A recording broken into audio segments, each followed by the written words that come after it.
We are live and we're back for another World Cup Qualifiers Daily, and this is episode 4. 4 episodes in 3 days. It's a lot of content to cover, so I have to be on the grind. So in today's episode, we will be talking about the African qualifiers, CONCACAF qualifiers that has kicked off. We have to touch on the South American qualifiers, and of course, we're going to predict the games tomorrow coming up in Europe. And there's also games in Africa, I think. We're going to be talking about those as well. Big up to everybody in the house. Hi, Mel. How are you doing? Appreciate you joining. Let's do this, man. Let's do this. All right. Let's make it happen. Let's get things crack-a-lacking. All right. Starting with Africa. Matches for Saturday. There's no games for Saturday, I think, right? Let me just double check. Yeah, I think we have a break. We have a break tomorrow. Yeah, I'm pretty. I was starting to second guess myself. There was like I did not prepare to talk about any African games tomorrow, and I was right. I was spot on with that. So we'll be touching on the games that happened today, Friday, September 3rd. We had quite a few games, and we're gonna go through each and every fixture. I made sure I either watched the game or I saw highlights for the match. A lot of stalemates, a lot of boring matches, but we still have to go through the matches, man. You know what I mean? Boring or not. When you talk about boring, you might, CONCACAF comes to mind. Has to be the most boring confederation so far in World Cup qualifiers. No lie. No lie at all, man. Listen, Oceania have not even started, and I think Oceania has more action than CONCACAF right now. You see what I mean? Big up to Legend Sweet in the house. Big up to Adnan in the house. Swavy X, the Lego Dude, Kalal, and Algeria Unstoppable. Definitely, man, Algeria are on fire. So before we get into today's games, let's just take a look at what happened so far, September 1st and September 2nd, and then we get up to speed with Friday the September the 3rd games. Central African Republic 1, Cote d'Ivory. Cape Verde. I don't know why I was thinking Ivory Coast though. Guinea-Bissau 1, Guinea 1. Senegal 2, Togo 2. And I think Senegal looks very convincing. Libya 2, Gabon 1. Gabon, man. When I look at the highlights for that game, Gabon had the opportunities, man. Aubameyang, you ought to be ashamed of your goddamn self, because he had a clear-cut chance and he missed it. He messed it up. He can't stop losing, man. You see what I'm saying? But well done by Libya, though. Well done. Egypt 1, Angola 0. I think Angola played well. Egypt got an early penalty, and they defended that lead very, very well. Mali 1, Rwanda 0. I think Mali even got a penalty save from watching the replay. So, good win for Mali nevertheless. Take a look at the September 2nd games. Congo DR 1, Tanzania 1. Very, very disappointing result for Congo DR. They were the better team, but Tanzania, they played well and they fought and they picked up a well-deserved draw.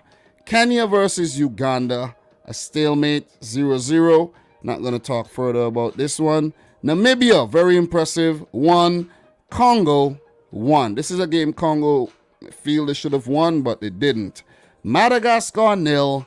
Benin, 1. Big up to Benin. I did predict them to win that game, and that was, I think that was my exact prediction, a 1-0 if I'm not mistaken. But we're not going to dwell on that right now. Big up to Benin.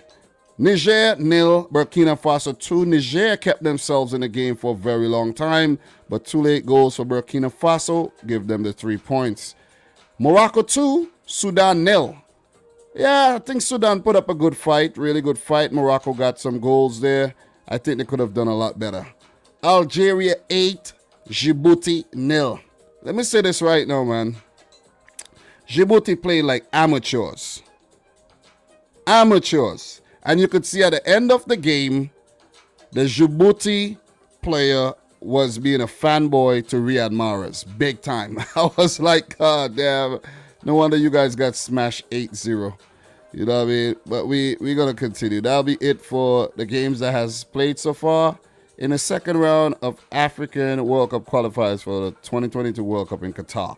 So let's go to the Friday games where we have Zimbabwe and South Africa playing to a 0-0 draw. I think South Africa were the better team, and they were quite unlucky not to score. Both teams share a point here from Group G. We will look at the groups just now, but let's just go through the matches one by one, because the FIFA website is not so intuitive. So when you keep moving all around, it's like, yeah. But for the games that there have been goals, we will take a look at those, and we will talk about those games a little. So let me just pull up the qualifiers on another screen so I could do that. I don't want to move from this screen right now. So, yeah. Mozambique 0, Cote d'Ivoire 0. I have to say Mozambique put out a really good performance. Cote d'Ivoire, the more dominant team, of course, more quality on the day. But they just could have breached Mozambique's defense. So you got to give it to Mozambique, especially their goalkeeper, man.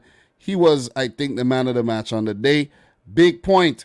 And I have to say that Ivory Coast, they may rule dropping points to teams like Mozambique because they have Cameroon in their group, and it's going to be a fight. It's going to be a fight between these two teams, in my opinion. Big fight. And as we know, Cameroon did pick up a win. We're going to get to that game soon, but Ivory Coast, you got to do better than that, man. I don't have Ivory Coast qualifying for the World Cup, by the way, so ain't no big deal. Big up to everybody in the chat right about now. Make sure you guys smash your thumbs up button for the stream. Do appreciate you guys joining. You could be anywhere else in the world right now, but you chose to be here with me. So I do appreciate that, man. Do appreciate that. Man, ever since this kid Liam just made some water spill on my computer, my mic is acting weird. My mouse is acting weird, man. It's very sensitive. But yeah, Mauritania 1, Zambia 2. So let's click on this game and we could actually talk a bit about the goals here. So look, Zambia with a 2-1 win. But I gotta say, man, Mauritania, they played well. They played some really good football, man. And they did give Zambia a scare at the end. So in this game, Enoch Mwepu scored in the 10th minute, the captain. I think he's at Brighton and Hove Albion right now. And then Prince Mumba in the 57th minute. Really good goal, really good team goal to put them up 2-0. But Mamadou Niasse equalized in the scored one in the 69th minute, and Mauritania nearly equalized to get a point. This Mauritania team has been on the up for quite some time, and they're lucky not to pick up at least a point on home soil. So big 3 points here for Zambia, and they're second in Group B behind Tunisia, who we'll get to just now. So let's go back here. If you guys have any thoughts on any of these games, let me know in the chat. I will check the chat in a second. So let's just go back here and get the games again. Yeah, we're dealing with this FIFA website, man. You know what it is. Nigeria 2, Liberia 0. This was a very good game. Very good performance by Nigeria. They look good. Even though they could have scored a little bit more, they dominated the game. And look, they made me look good, man. I predicted them to make it to Qatar. And so far, so good. But remember, Africa, the third round is very harsh, where you could make it to the third round and lose across 2 legs and miss the World Cup. You could get a perfect point tally in the group stage and still miss out. So don't celebrate too early. You know what I mean? So Kelechi Iheanacho in the 23rd minute, brilliant shot from distance. Goalkeeper should not get beaten at his near post there.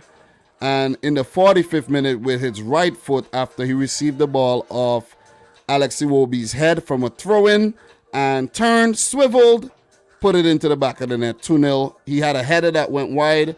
He could have got a hat-trick on the day, but good stuff by Kelechi Iheanacho will do him a world of good in terms of his confidence, of course. Liberia did get a few half chances, but nothing too much to trouble the Nigerian goalkeeper there. Convincing win, 2-0. I have no doubts about Nigeria coming through as group winners here. I think the only team that could give them a run for their money here is Cape Verde, and they drop points to Central African Republic. So I think Nigeria will be fine, and they will make it to the third round.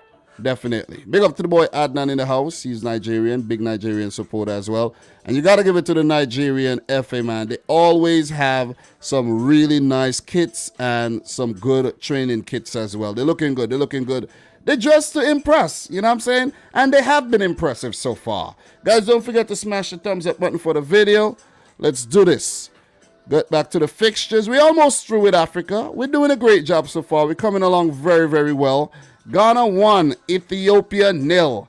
This is another match that I did take my time to watch, and I was not impressed with Ghana. That's the reason why I do not have Ghana qualifying directly to the World Cup, or even making it to the World Cup, I should say. As you see, Adnan is saying here, Osimhen was poor today. Iheanacho stepped up. Yeah, Osimhen didn't really command things in the game. But the team is stacked up, man. The team is really stacked up. So I didn't expect nothing other than a win here. Nothing but a win. I did make predictions, and I think I've been on point with my predictions so far, though. But when I'm done, I'll just recheck my predict. As a matter of fact, let me just take a look at my predictions and see how I did. Because if I don't, I'll actually forget to do it. All right, so I did predict a 2-0 win for Nigeria over Liberia, by the way. I predicted Ivory Coast to beat Mozambique 3-1. That didn't happen. I predicted a 1-1 draw between Zimbabwe and South Africa. It ended in a 0-0 draw. I predicted Zambia to beat Mauritania 2-1. It ended 2-1. And I have some more. I have Tunisia beating Equatorial Guinea 3-1. Listen, guys, in terms of my predictions, man, I've been on point. The only one I didn't get right is Cote d'Ivoire beating Mozambique. And Ghana, right now that we're talking about, drawing with Ethiopia. This game should have ended in a draw. I gotta say it. This game should have definitely ended in a draw. Late, we will talk about AFC. We will talk about all confederations today. But AFC, since there's no games coming up tomorrow, we'll just talk about them briefly, nothing in depth. You have to go back to the previous episodes, gotta be fair and watch those episodes where I spoke about those confederations in depth. So go on and check out the previous episodes. I will definitely appreciate it. So Ghana 1, Ethiopia 0. Listen, I have my reasons why I predicted Ethiopia to pick up a draw in this game. I knew they were going to go out there and play some really scrappy, ugly football, but I didn't expect them to lose the game. And they were on course to pick up 1 point if it wasn't for their freaking goalkeeper. Like, how bad could you be? How bad could you be? Tekle Mariam Shanko. He was even taken off at halftime. And the goalkeeper that came on, oh man, he did an awesome job. You gotta give it to the goalkeeper there. He did the backup goalkeeper. He did an awesome job. So good stuff by the manager to take off that waste man of a goalkeeper who let the ball go through his hands and his legs from a freaking that was a speculative shot by Mubarak Wakaso in the 35th minute. Ghana should have taken their opportunities. They had chances, but Ethiopia were very, very gritty. And when you have players, 8 players, 9 players behind the ball, it's very difficult to break down. And also when you have the RU brothers up top, come on, what else do you expect to happen? It's going to be very, very, very difficult to put the ball in the back of the net. Yeah, Danny, man, the Ethiopia goalkeeper was absolutely horrible. Horrible, I'm telling you. I don't know what happened there, but he had a howler. He was even subbed off. You don't see that happen very often, but he was subbed off. Backup goalkeeper came in, and he kept Ethiopia in the game with some brilliant saves. So, as I said, good stuff by the manager. He actually made 2 substitutions, and those substitutions came on. Those guys came on and did well. Gebri Michael, he played very, very well, and the backup goalkeeper as well. So good stuff. Listen. Ghana, I'm telling you guys, Ghana are going to struggle. They're not making it work. Listen, I won't be surprised if Ghana don't even make it to the final round. I am predicting them to make it to the final round, but if you see what happened in this game, a lot of injuries. Jeffrey Schlupp got injured. Even Andre Ayew was struggling with some injury as well. And I think Amate was struggling with a bit of injury, but he didn't come off. And another thing too, when they play South Africa, when they travel to South Africa, who is on the red list, a lot of these English-based players cannot go. So they have to depend on their squad depth in order to pick up points there. And judging from what I saw from South Africa, I think they're going to do well. A lot of the South Africans play locally. Even Percy Tau now plays in Egypt. I think Ghana are going to have a very, very torrid time down in South Africa. And I'm going to tell you early, I might actually predict a draw, man. I might predict the draw. For that game. Just want to put that out there very, very, very early. So I did predict Ghana to draw the game. It was looking like a draw if it wasn't for the damn goalkeeper, though. Ethiopia goalkeeper. So I like to take the time to shout out the Ethiopia goalkeeper, man. Shanko. You're a big waste, man. Just want to put it out there. But it's all in fun and games, though. You know what I mean? Keep your head up, Mr. Shanko. Better luck next time. But just so you know, you won't be playing the next game. Just want to put it out there. You won't be playing the next game. Oh, man. Ethiopia, their next game will be against Zimbabwe, while Ghana take on South Africa. I'm pretty sure that's the next fixture. Yep. And then that'll be it for this group in September, and they'll come back in October, where we're going to be doing World Cup Qualifiers Daily all over again. So imagine me doing this in September, October, and November, where things are going to get real hot. Things are going to get hot. We're gonna know who's going through to the next rounds. We're going to even have some teams qualifying for Qatar. And, you know, it's going to go into next year where there's going to be playoffs and all these kind of things. So, listen, I'm starting from the bottom. And I'm working my way all up to the top to the grand event in Qatar next year, a Winter World Cup. Lovely stuff, man. Lovely stuff. You see what I mean? So, look, we're going to move on. We have more games to talk about. I give that game a lot of love, a lot of attention. But we have to keep the ball rolling. I like to take the time to say big up to everybody in here right about now. Even if I haven't given you a shout out, I appreciate you being here for us to discuss World Cup qualifiers in all confederations, by the way. Not just one country or one confederations. We're talking about every confederation. So, look, we have a game here in Group B between Tunisia and Equatorial Guinea. My prediction, 3-1 win for Tunisia, but they didn't concede any goals. I think Tunisia put out a really good performance on the day, man. They were clinical and they look good. They might actually prove me wrong and qualify for the World Cup. I don't have Tunisia making the cut, guys. This format is not very kind to Tunisia. In 2014, they made it to the final round and got knocked out. So, yeah, I'm not going to get it deeper into the details. But they were held 0-0 at halftime until Dylan Braun put one into the back of the net in the 54th minute. Elias Skiri with a 78-minute shot from distance to score, and then Wabi Kazri put away a penalty to score his 20th international goal, and he celebrated in familiar fashion. You know, his signature celebration. You know what I'm saying? I can't do it right now. I have a baby in my hand holding, you know what I mean? So, look, big win for Tunisia. 3 points on the board. They're above Zambia on goal difference. Mauritania without a point, and Equatorial Guinea there. We have one more game in this group to touch on.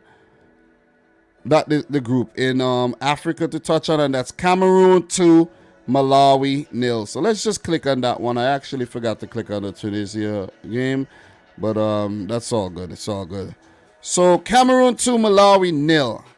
Vincent Abubakar in the 9th minute. That was a really good ball, controlled by Abubakar and put away with a lot of vigor. So 9th minute goal, Vincent Abubakar, the captain, and a 22nd minute goal by Michael Gado. Gaji. Oh, man, that's a weird name, man. That is a weird name. 2-0 win for Cameroon. Malawi, no chance against the 2021 African Cup of Nations host. So, look, I didn't expect anything different. I predicted a 1-0 win. Cameroon, I don't have them coming through this group, top in the group. I have Ivory Coast. But if we could judge from the first round of matches, Cameroon looks better. So it's really going to be interesting when these two teams meet up against each other. And that game is coming up on Monday. That's a huge game. That is a huge game.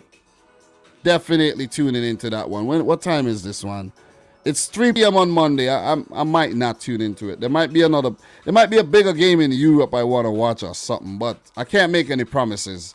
But it's a game to tune into. Let's just put it that way. So in terms of Malawi, the next game will be against Mozambique on Tuesday. So I did say we were going to look at the groups. So let's take a look at the groups and see what's going on in Africa right now. September 3rd. 3 match days. Well, 3 days finished in the second round of African World Cup qualifiers. So let's go. Let's go down to the groups. And we're going to take a look at the groups right now. So how's everybody feeling, man? Appreciate everybody in here, man. Make sure you smash the thumbs up button. And then saying I haven't seen Abu Bakr for a while. Yeah, man. I think he's somewhere in Saudi Arabia playing his football these days, if I'm not mistaken. I think that's where he is making money, man. You see what I mean? All right. So what else we have here? What else we have here? Adam Mendele said Ethiopia won't be a pushover in this group. That penalty miss still haunts Jayan. Man, don't listen. I still remember that up to this day. I was supporting Ghana hard. I like Asamoah Jayan. He was very busy at that World Cup. And the man missed the penalty against Uruguay, man. I was like, of all persons, it has to be you, Asamoah. Like, come on, you could do better than that. You really could do better than that. Suarez would do anything to win a match. And we have Late says he celebrated the penalty miss too. Yep, the Lego dude, man. Peace out, man. Peace out. Nice to see you around here. It's all right. Does Jayan still play for Ghana? He was playing in 2019, but I think they phased him out the team. You know what I mean? He's somewhat of a problem dude. You know what I mean? So let's just take a look at the World Cup groups right now in Africa. Algeria tops the group with 3 points with a +8 goal difference after smashing Djibouti.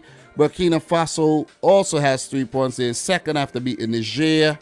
And Niger third, Djibouti fourth. I don't expect Djibouti to place any higher than that in this group. So we move on to Group B here. Tunisia atop in the group. I'm predicting Tunisia to top the group overall. But I think Zambia would definitely give them a run for their money. Without a doubt. Definitely without a doubt. So, look, I will talk about the next set of games coming up in Africa. But let's go through the groups first. We're going to take our time. We're not in any rush here. It's not raining a lot tonight, so I don't have to end the stream because of a flood or anything like that. So, yeah. So, 301 circular. Do we see Senegal doing anything? Of course, Senegal's qualifying for the World Cup, in my opinion. They're definitely qualifying for the World Cup. Big up to Paloma in the house, man. Just going through the African World Cup qualifying matches. And then we're going to move on to CONMEBOL. Then CONCACAF, we talk about Europe. Predict the matches coming up tomorrow. Talk a little bit about Asia. Talk a little bit about Oceania in terms of how they stand with their World Cup qualifiers. Does Libya stand a chance? Libya looked good in their first match. They look good in their first match. But I don't think they're making it. Let's be real. Malbot, did it flood in your house? Yes. The basement got flooded. There was a lot of water in the basement. Not a crazy amount. A couple gallons, well. A couple, let me see. Maybe it had about, I don't even know, 5-gallon buckets. A couple, let me see. Maybe about 20 to 25 gallons. Not a lot. We nipped it in the bud very early. Guys, if you saw me in the back of the house with a bucket, a mop bucket, bailing out water from the back there. Bailing out water, throwing the water up into the backyard from below the stairs. You know what I'm saying? Bailing the water, throwing it up. Just, oh man, I was so tired. But I did good. When it's your house, you put in the work. You put in that type of work. So, and at the same time, you're like, God damn, I'm the captain and my ship is sinking, man. I got to do something. So I was hard at work there. But after seeing what went on in New York, after seeing what happened in New Jersey, I was like, man, what I had was, it was just a little something, nothing. It's a little scratch. So let's move on. Let's move on to the Group C. Let's move on to Group C, where we have Nigeria top in the group so far, 3 points. Cape Verde, 1 point. Central African Republic, 1 point. And Liberia without a point. We move on to Group D. Cameroon on top with 3. Ivory Coast and Mozambique, second and third with 1 point. And Malawi at the bottom without a point. Group E, Mali currently on top with 3. Kenya 1. Uganda 1. And Rwanda without a point. I think Mali is going to top this group. I hope they do. And I actually have Mali qualifying directly for the World Cup. Guys, tomorrow I will be dropping my final 32-team prediction video. I've made up my mind. It is what it is. I don't expect to get every one of them right. I want to get at least 25 right. If I get 25 right, I'll be happy. That video is dropping tomorrow. I edited it already. I have to whip up a thumbnail and add a little music to the video, little background music, and it's gonna be dropping tomorrow. And I'm hoping that video is as big as the one back in 2018, man. Listen, it might be one of the few videos like that out on YouTube too, so I don't think most people have the guts to call it. I don't think so. And I've done way more work this time around for the 2022 World Cup than I did at this stage for the 2018 World Cup. So, listen, man, just doing my damn thing, man. You know what I'm saying? And as soon as World Cup qualifiers are done, we're going to be back with the Champions League, back talking about the Premier League again. The grind continues. That's all I got to say. So, look, I have some good golden nuggets to hit you with today. Today is a relaxed stream. We're going to be here for a while, maybe until I have to go and pick up my wife. And it's World Cup Qualifiers Daily. We're going to be talking about all thing World Cup Qualifiers. So if you have any question, please ask. Please ask. Let's keep the conversation going. Big up to everybody in here. Everybody you see in the chat is a subscriber, guys. So treat everybody nice. You know what I'm saying? Be respectful. We all a community. We're building a thing. Make sure you smash the thumbs up button for the stream as well to just show your appreciation. Let's go. Let's continue here. Let's move on to the next group. We have Group F with Libya currently on top. Egypt, their neighbors, 3 points as well. Gabon 0 and Angola 0. So look, it seems like it might be between Libya and Egypt. It's a bit too early to call. Each team will end up playing 6 games apiece. And, you know what I mean? Let's see how this one work out. But I think with the qualifiers as well, guys, we have to keep in mind that qualifiers will be affected by players not being able to play in red-listed countries, especially the guys who play at the top European leagues. I know the English Premier League are barring players from playing in red list countries. I don't know about the other leagues per se. I'm not 100% sure. But I know the Premier League because that's the league I really follow and I talk about. So that's what it is. If you want to know who's on the red list, I will talk about that next. We will touch on that. That is very, very important to talk about because Salah was not released by Liverpool. A few players from some other countries were called back as well. And a lot of teams have been affected by this. But this is where the CHAN comes into play. The African competition that has only locally based players. Then is when you have to dip into your stock when it comes to CHAN and that competition. You see what I mean? Where you give the local players a chance to shine. possibly get picked up by, who knows, European clubs after they play well during World Cup qualifiers. Yeah, man. Big up to Tanner Wilson in the house, man. How are you feeling, Tanner Wilson? We will talk about Asia just now, but since you actually dropped in that comment, let me just give you some shine. Tanner Wilson says, despite the result of Vietnam/Saudi, Vietnam show that they're going to be a tough opponent and will get a lot better as the Asian final round goes on. Won't qualify, but will be dangerous. Yes, they did show that they could be dangerous, but they needed to continue to hit Saudi Arabia. I think after the score, they kind of went into their shell and they were defending for their lives. They were doing a great job, but up until their big defender got sent off, they just fell apart after that, man, and that's understandable.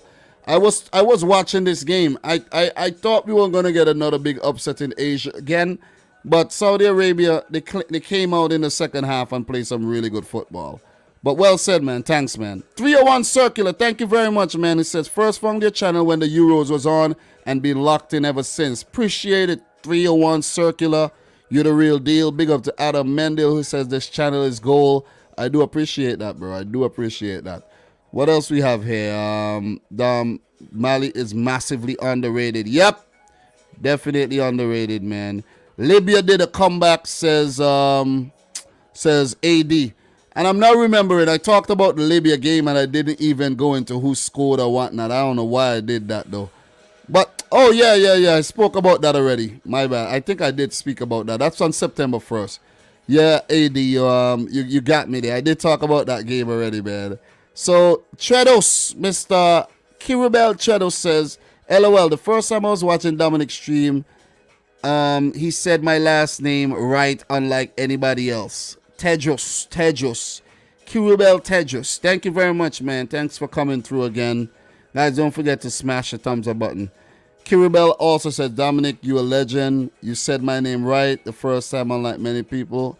My second of many streams I will likely appear in subscriber gang. Appreciate it, man. You have to be a subscriber to comment. So that's why I like this new feature for YouTube where only subscribers are allowed to comment on the thing. You see what I mean? So good stuff, man. Thank you very much, YouTube, for getting rid of all the freaking trolls. Anyways, we're going to keep it going. We have a lot more to talk about. We're just scratching the surface. So Ghana's top in this group so far. South Africa second, Zimbabwe third, Ethiopia fourth. Big up to the boy Bethel Kebede. He's of Ethiopian descent. Group H, Senegal, the Lions of Teranga. They're looking very, very good, man. 3 points on the board. Congo, 1 point with a draw against Namibia. And Togo without a point. We're going to keep it moving. Morocco in Group I, top of the group. Good win against Sudan. Guinea, the Guineas, I should say, drew against each other. What if Equatorial Guinea was actually in this group? That would have been crazy, right? Oh, my God. Oh, man, that would have been nice. Anyways, let us keep it moving. Group J, Benin at the top, Congo DR second, Tanzania third, and Madagascar fourth. I like this group because this group gives one of these teams a big chance to get to the World Cup. Guys, imagine this. One of these teams will be 180 minutes away from Qatar. Oh, man, you best believe it. Let's just go back and we'll just look at another group that has a lot of life in it. And I really like this group. This is the group I'm talking about. Mali, Kenya, Uganda, and Rwanda. I would actually love if when the draw is made, it's Group E and Group J drawn against each other, and we'll definitely have a fresh team at the World Cup. You see what I mean? Aaron Guy, big up, man. He says Ivory Coast could actually miss out now. I don't have Ivory Coast making it to the World Cup, so yeah, it doesn't even matter. They're not playing quality football since Didier Drogba left the setup. Angel Lands in the house, man. How are you, man? And oh, not only Didier Drogba, Yaya Toure, man. Oh man, how could I forget my boy Yaya Toure? You see what I mean? Yaya Toure, Kolo Toure, Didier Drogba. The list goes on, man. The list goes on. I don't know. We got a bunch of freaking frauds playing for what you call it now, Ivory Coast. Plus, they're not at full strength, you know. A lot of these teams are not at full strength. You have guys like Maxwell Cornet just signed with Burnley. You have a few more players, man. I'm not going to get into all the names. sometimes I get mixed up with where some of these guys are from in Africa. You know what I mean? There's so many African countries, man. It's easy to get carried away and confuse yourself. So look, we're going to talk about the next fixtures, and then we're going to look at the red list. The red list. You guys are going to learn things when you come on this stream. Just remember that. You're going to go away educated, entertained as well, and informed. September 5th, the next set of matches in Africa. We have Rwanda playing Kenya, a Group E affair. Togo facing Namibia. Guys, I just want to warn you, some of these games are not like fun to watch. I watch them anyways. They be there in the background playing while I'm doing other things, but they're not very it's not very pleasing to the eye. I just want to say that. Togo versus Namibia, Gabon versus Egypt. And there's also, I guess those are only the 3 games playing on Sunday. Wow. I thought there'll be more games on Sunday. But on Monday, there's Benin, Congo DR, Uganda, Mali, Djibouti, Niger, South Africa, Ghana, Guinea, Morocco. A lot of games on Monday. Central African Republic, Liberia. And I think, they did that one twice. I don't know why. You see, the people at FIFA is not doing their job properly, you know. They need to fix this damn website, too. Ivory Coast versus Cameroon on Monday. So, big games coming up, man. Huge games. And then there's games Tuesday, September 7th as well for this current international break where Zambia play Tunisia, Tanzania play Madagascar, Malawi, Mozambique, Congo versus Senegal, Ethiopia versus Zimbabwe. You know what? I'll talk about the rest next time we stream because I don't even need to do this. I really don't need to do this. So what we're going to do, guys, that's it for Africa. We're going to move over and we're going to talk about the red listed countries really quick. So I went on this website right here. It says NI Direct Government Services. I don't know what that stands for, but it's in the UK. It's a government website in the UK. And it says, coronavirus, traveling from a red list country. The UK has tighter travel restrictions in place to reduce introduction and transmission of new variants of COVID-19 from red list countries. The list is regularly reviewed, so make sure you check it regularly if you've recently traveled or are planning to travel outside of the UK. There's the contents and everything. It'll tell you what to do, the red list countries, and there's also like green list countries and everything. Amber country, there's green list country, traveling within the common travel area. So these are the red list countries right there on the screen, guys. I'm going to make this a little bigger for your viewing so you could see for sure what's going on there. These are the red list countries right in front of your face there. Listen, you come in here, you're going to learn things. You're going to know things. You're going to go away being like, oh, man, I didn't even realize that those were the red list countries, man. Thanks, Dom. Thank you, man. Look, here's a like on the video, Dom. Thanks. All right, so Afghanistan, Angola. Well, Afghanistan is no longer in World Cup qualifiers, so you could forget about them. But Angola, Argentina, that's a big one because that is a huge one because, you know, a lot of talented players in the Premier League are part of the Argentina team, and Lo Celso was playing, you know. So, look, the game was in Venezuela, but I'm pretty sure Venezuela is on the list too if you go down here. I'm pretty sure. Yep, they're on the list. So I don't know what's going on. I really don't know what's going on, man. It's a whole thing going on with FIFA and, you know, the English Premier League clubs. Some of the, you know, they're saying they might receive sanctions for not allowing players to go out on international duty, where I think there's something that when players get called up, clubs supposed to release them on international duty. You see what I mean? So, yeah, man. Yeah.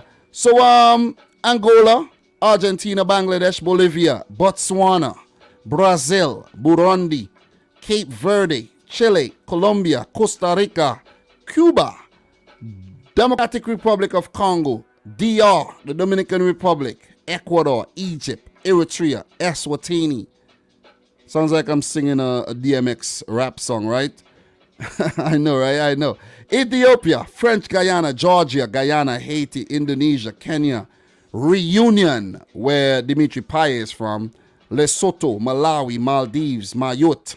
I never heard about that country, Mayotte, by the way. I don't even know where it is. If anybody knows where Mayotte is, let me know in the chat. I'll check the chat just now. Mexico, Mongolia, Montenegro from 4 a.m. Thursday. It was updated. Monday, August, I don't know where I saw Thursday. August 30th. Mozambique, Myanmar, Namibia, Nepal, Oman, Pakistan. Of course, they got to throw Pakistan on the list. Panama, Paraguay, Peru, Philippines, Rwanda, Seychelles, Sierra Leone, Somalia, South Africa, Sri Lanka, Sudan, Suriname. A lot of countries, man. Tanzania, Thailand, Trinidad and Tobago, the land of rum, soca, and big body women. Tunisia, Turkey, Uganda, Uruguay, Venezuela, Zambia, and Zimbabwe. Requirements for traveling to an NI from a red list country. If you plan to travel to... Oh, this is Northern Ireland. Okay. But remember, Northern Ireland is part of the UK. I didn't even realize NI stand for Northern Ireland. But if you plan to travel to Northern Ireland, having been in or transited through one of the countries above in the previous 10 days, you must provide proof of a pre-departure negative COVID-19 test, complete a UK passenger locator form either on arrival or in the 48 hours before arrival, book and enter a managed isolation hotel quarantine for 10 days. That is the big talk. 10 days. If you go to one of these countries, you can go, You can go. But best believe when you come back, you won't be available for 10 days, which means you would miss the opening day of the Champions League and you would miss the weekend matches of the Premier League. And this is why the Premier League clubs decided not to let their players go. So it's going to be a whole big thing. You see what I'm saying? And unless they put special treatment in place for the players will be missing. Players will be definitely missing games. You see what I mean? So that's just to branch off a little and talk about the whole red list situation that's going on. So what we're going to do, we're going to get back to the program. Big up to everybody in the chat right now. Appreciate you guys joining. Make sure you smash the thumbs up button. We just spoke about Africa. So what we're going to do right now, let's just take a look at the games that were played in CONMEBOL, which is the South American Confederation. Let's get to CONMEBOL right here. And let's talk about Lionel Messi, Neymar Jr., and them boys from down south. Let us go. 10 teams in South America. They play a round-robin format where each team play the other team twice. It's going to be a total of 18 matches at the end of it all. And whoever gets the most points qualify for Qatar. Basically, the top 4, 5th place team goes into the Intercontinental Playoff Final, just like Peru did last time around, with the boy Paulo Guerrero going through his whole controversial situation. And the winner makes it to Qatar. So, look, you know the teams in South America: Argentina, Chile, Paraguay, Venezuela, Bolivia, Colombia, Peru, Brazil, Ecuador, and Uruguay. 10 teams, only 4 will make it directly, and 1 get a half chance. Look, we're not going to go through all the matches that has been played already. I did that before on episode 1 of World Cup Qualifiers Daily. This is episode 4. So if you want that type of info, you have to go back down memory lane and get it, because right now we're keeping the ball rolling. So today is September 3rd. Yesterday the games were played. Thursday, September 2nd. The games also listed on the FIFA website as September 3rd. I don't know why. Maybe the reason why it is because who knows. Oh, I think the reason why they did it like this, I'm now figuring out why they did it like this. Because over in Europe, for Central Eastern Time, they list it as the Friday. The early morning of Friday. That's why. That is exactly why they did that. But it's wrong. It's wrong. You're confusing the hell out of people. All right? Get it together, man. Bolivia won. Colombia won. What a hell of a game this was. Guys, I did make sure I went back and checked all the highlights and saw all the goals. So, I know what's going on here. So, look. And most of the games I did watch them. Not all of them. I was tuning into the Brazil game. I tuned out a little and then I went back in. And the Argentina Venezuela game I started watching and then stopped watching it. So I was in and out of these games because the CONCACAF games were playing at the same time. So let us just talk about these matches, man. Let us get into these.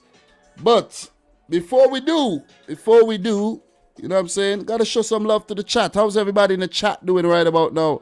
Big up, man. Appreciate you guys coming through. Big up to Origin Z. There's 16 games total, not 18, Dom. How is it 16?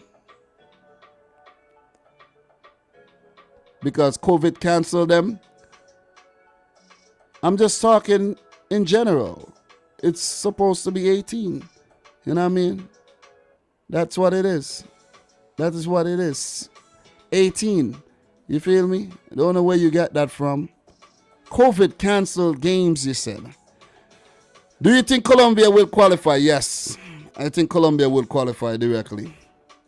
I think so. Yeah, Origin Z, where do you get 16 from, though? I'm waiting for you. I'm waiting. I know what you mean. But if you can't fulfill a game, you lose the game. You see what I mean? So it will count as a game played. As far as I know. But let's talk about these games, man.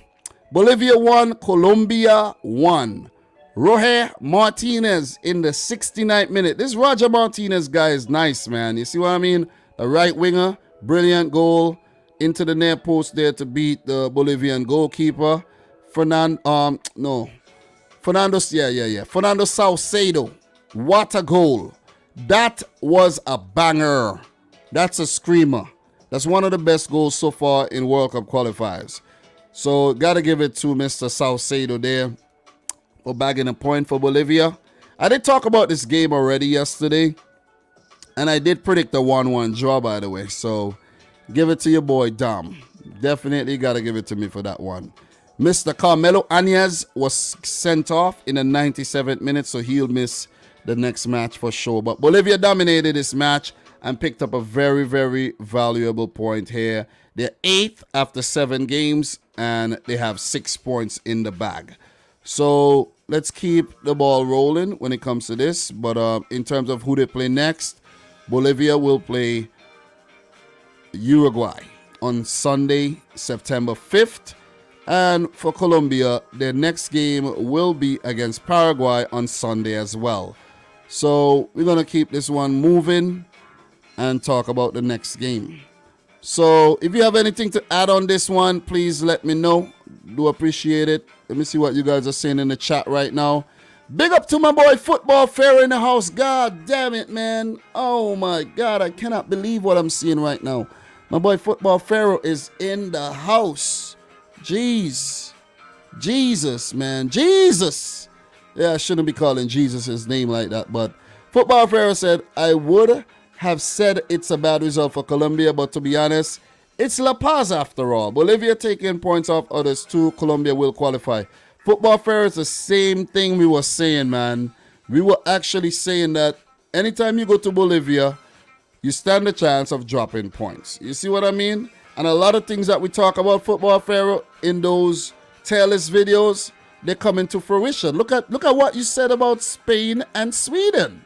I know you must have been, oh man, man.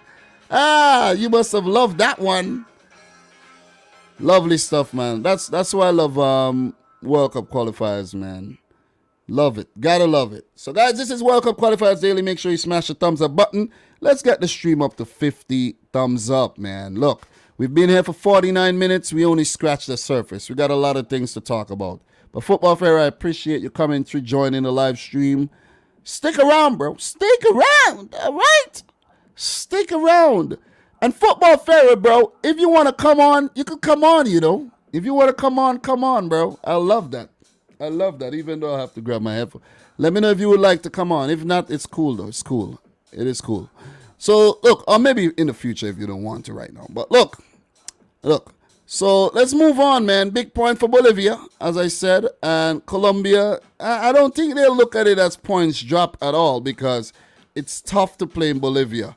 They are 5th with 9 points. And look, it's points on the board, man. Points on the board, still early. Almost halfway through qualifiers. So they would have to start picking up those 3 points sooner rather than later, though. But remember, in CONMEBOL, most of these teams are only going to end up with 20-something points. Brazil, we know, are going to get 40-plus points. Argentina might end up with about 30-something. But let's say for 3rd and 4th and 5th, 20-something points you need. I think about 28 points would get you into Qatar. 25, you're playing around. Definitely playing around. 30, you're there for sure. Definitely there for sure. So, look, we're going to move on to the next game. Another match I predicted correctly. I did predict the draw between Bolivia and Colombia. And I did predict Ecuador to beat Paraguay as well. Listen, man, your boy Dom is on fire. Your boy Dom is absolutely on fire, man. I'm telling you. Man.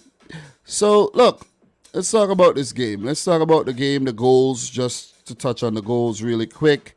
One thing I got to say about these CONMEBOL games, though, they're action-packed from start to finish. That's what I absolutely love about CONMEBOL. They go out there and they just want to knock each other's heads off. For real. It's like, God damn, are you guys going to slow down? You see what I mean? So what we saw from CONMEBOL was some entertaining stuff. What we see in, I think, in Europe, they play good football in Europe as well. What we saw last night in CONCACAF, man, listen, that's not, I don't like what I saw in CONCACAF. We're going to talk about that. I don't like what I saw. CONCACAF, you need to step it up, man. Africa needs to step it up too. Very boring football over there. Just 1 or 2 teams. Nigeria, I think Senegal, they play very attractive football. Tunisia, Algeria play some good football. Morocco to a lesser extent. But most of the other teams, man, they just playing kickball. Seriously, and no disrespect. They're just playing kickball. In Asia, it's not that exciting as well. A lot of defensive stuff. Very, very defensive stuff. Very one-sided games where one team is attacking and the other team is just defending for their lives. Come on, man. Come on. This is for entertainment purposes, man. You're not entertaining us. Let's just put it that way. You feel me? Well, we're going to continue. Ecuador to Paraguay, 0. They left it for late, but they picked up the win. Felix Torres with an 88-minute goal and Michael Estrada in the 5th minute of extra time. I have to say Ecuador deserved this win. They dominated the hell out of Paraguay, who are struggling because they're missing the likes of Miguel Almiron, you know what I'm saying? And a few other players who did not get called up because of the whole COVID-19 restrictions and all of that.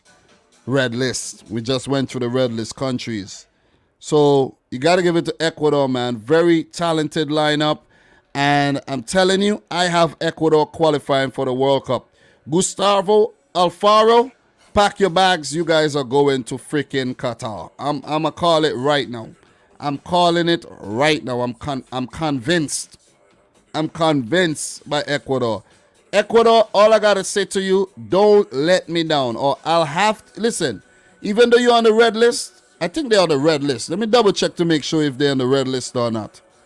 They're on the red list. Even though you're on the red list, I'll fly down to Ecuador and I'll give each player a slap behind their heads by goddamn self. I'll do it. Don't let me down. So, Brandon, there will be 2 pots for the 3rd round draw in CAF. Top 5 teams go into the first pot. Listen, we could go through that, but I'm not 100% sure of the draw procedure. I'm not going to lie, but I'm pretty sure that's what it is. I'm pretty sure the teams are going to get drawn part 1, part 2. I'm not 100% sure of the criteria to how you end up in part 1 or part 2. If it's FIFA ranking or it's how you did in qualifiers, but that's how it's going to be done, I'm pretty sure. Football Fairway, if you're still in here, shed some light on that. I will definitely appreciate that. So, look, Look, let us continue here. Good win for Ecuador, though. Good win for Ecuador. And as I said, I have them qualifying directly for the World Cup. No, not directly. Through the playoffs, pardon me. I have them qualifying for the World Cup, but via the playoffs. If they make it directly, that'll be even better for them. So, in terms of Ecuador, they are currently third in the table. They have 12 points, man. 12 points. 4 wins, 3 losses. I think if they had made at least 2 of those losses into draws, they would have looked a lot better. But remember the last time around for the 2018 World Cup, they kind of had a meltdown. You see what I'm saying? They could have done a lot better. They actually end up placing 8th, only picking up 20 points. They lost their last 5 games in qualifiers. And I think they had won their first 4 or something. So let's see what happened, man. Let's see if that ends up happening to them once again. You know, and if we talk about the last time and we're talking about Paraguay, I remember following Paraguay very closely, right? Paraguay needed a win against Venezuela. A win against Venezuela, you know, to go up to 27 points, where they wouldn't have qualified directly, but they would have went into the playoffs above Peru. Peru got a draw, but Paraguay lost to Venezuela. You see what I'm saying? So, yeah. Argentina was in a spot of bother on the final match day as well, if you guys could remember. I think they played Chile, if I'm not mistaken. I might be wrong, but I can't remember. I think it's Bolivia they played. No, I think Messi and Argentina. I think it's Bolivia and Messi scored a hat-trick or something like that. I think so. I can't remember exactly who they played, but Argentina had 25 points the last time around. And if they had lost, they would have actually missed out altogether. Chile needed a win to go through. They lost. So it was tight the last time around in CONMEBOL, man. And I expect it to be tight again. You see what I mean? I really expect it to be tight. I expect it to be tight again. So Ecuador play Chile in their next game, and that's coming up on Sunday. And for Paraguay, the next game is against Colombia. So, yeah, man. Yeah, let's do this. Oh, it was Ecuador? Okay.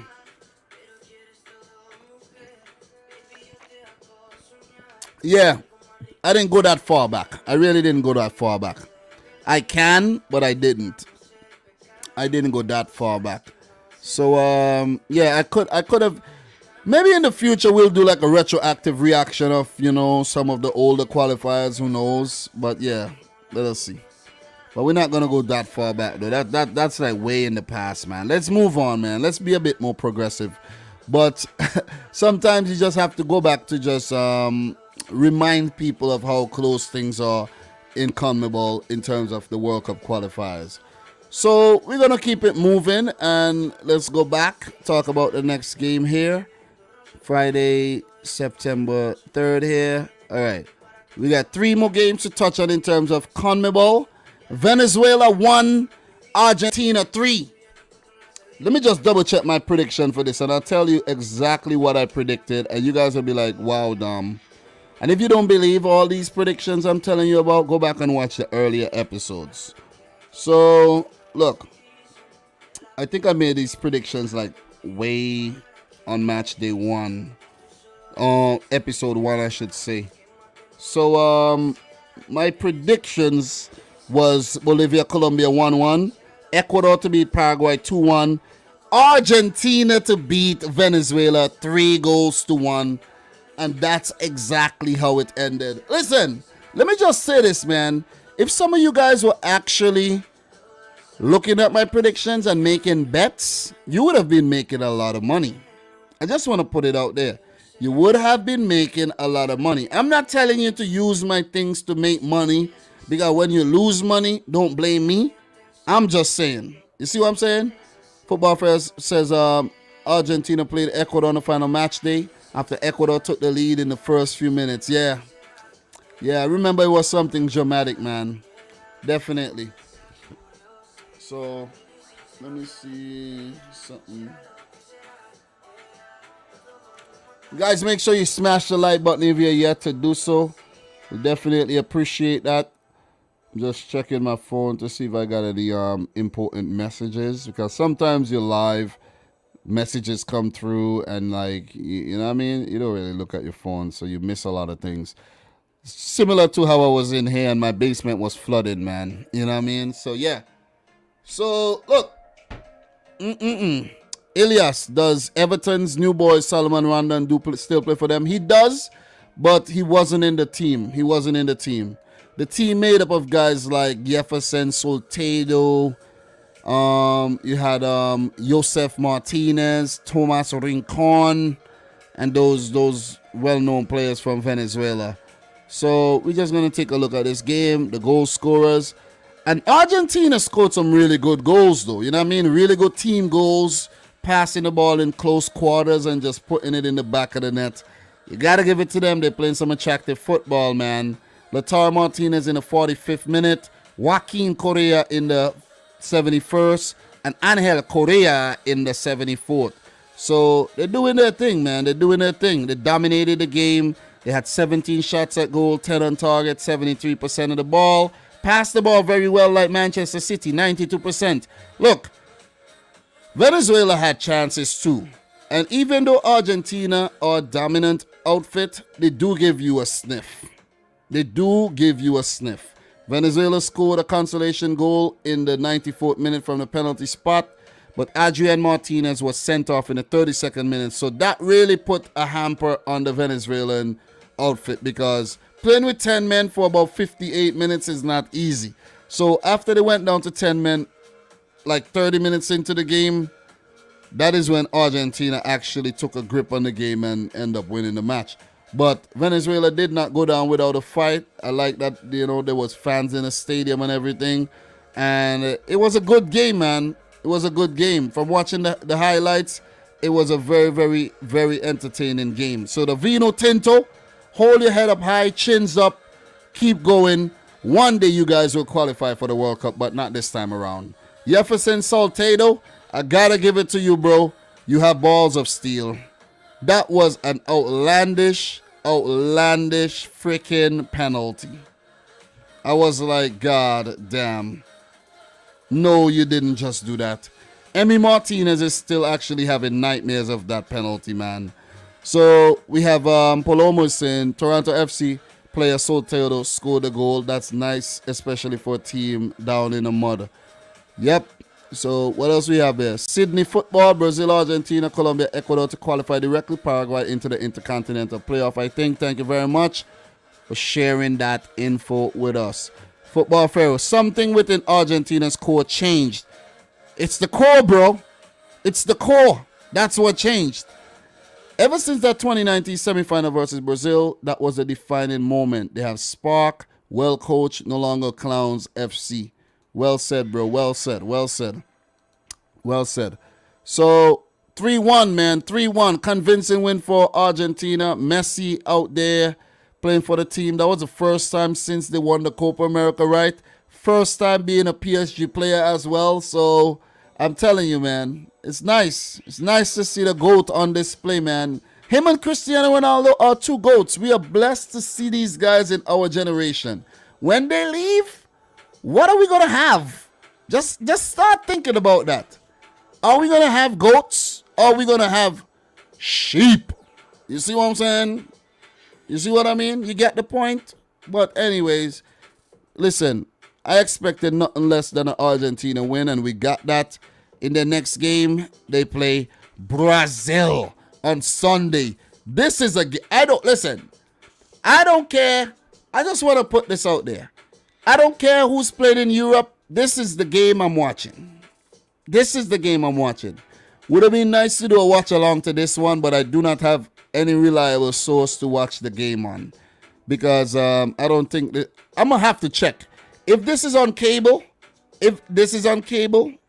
I doubt it is. I doubt I have this game. But if I check and I have it, I might do a watch along to this game, along with other games. As a matter of fact, who knows, man? Who knows? World Cup qualifiers daily might be a watch along on Sunday. I don't want to make any promises yet, but Let us see. Let us see. I hate making promises and not keeping them. So I'm just putting that out there, though. I'm not guaranteeing that I'm going to actually do that. So look, Argentina is second in qualifiers with 15 points after 7 matches played. And Venezuela, they are down at the bottom, 4 points after 7 games played. So look.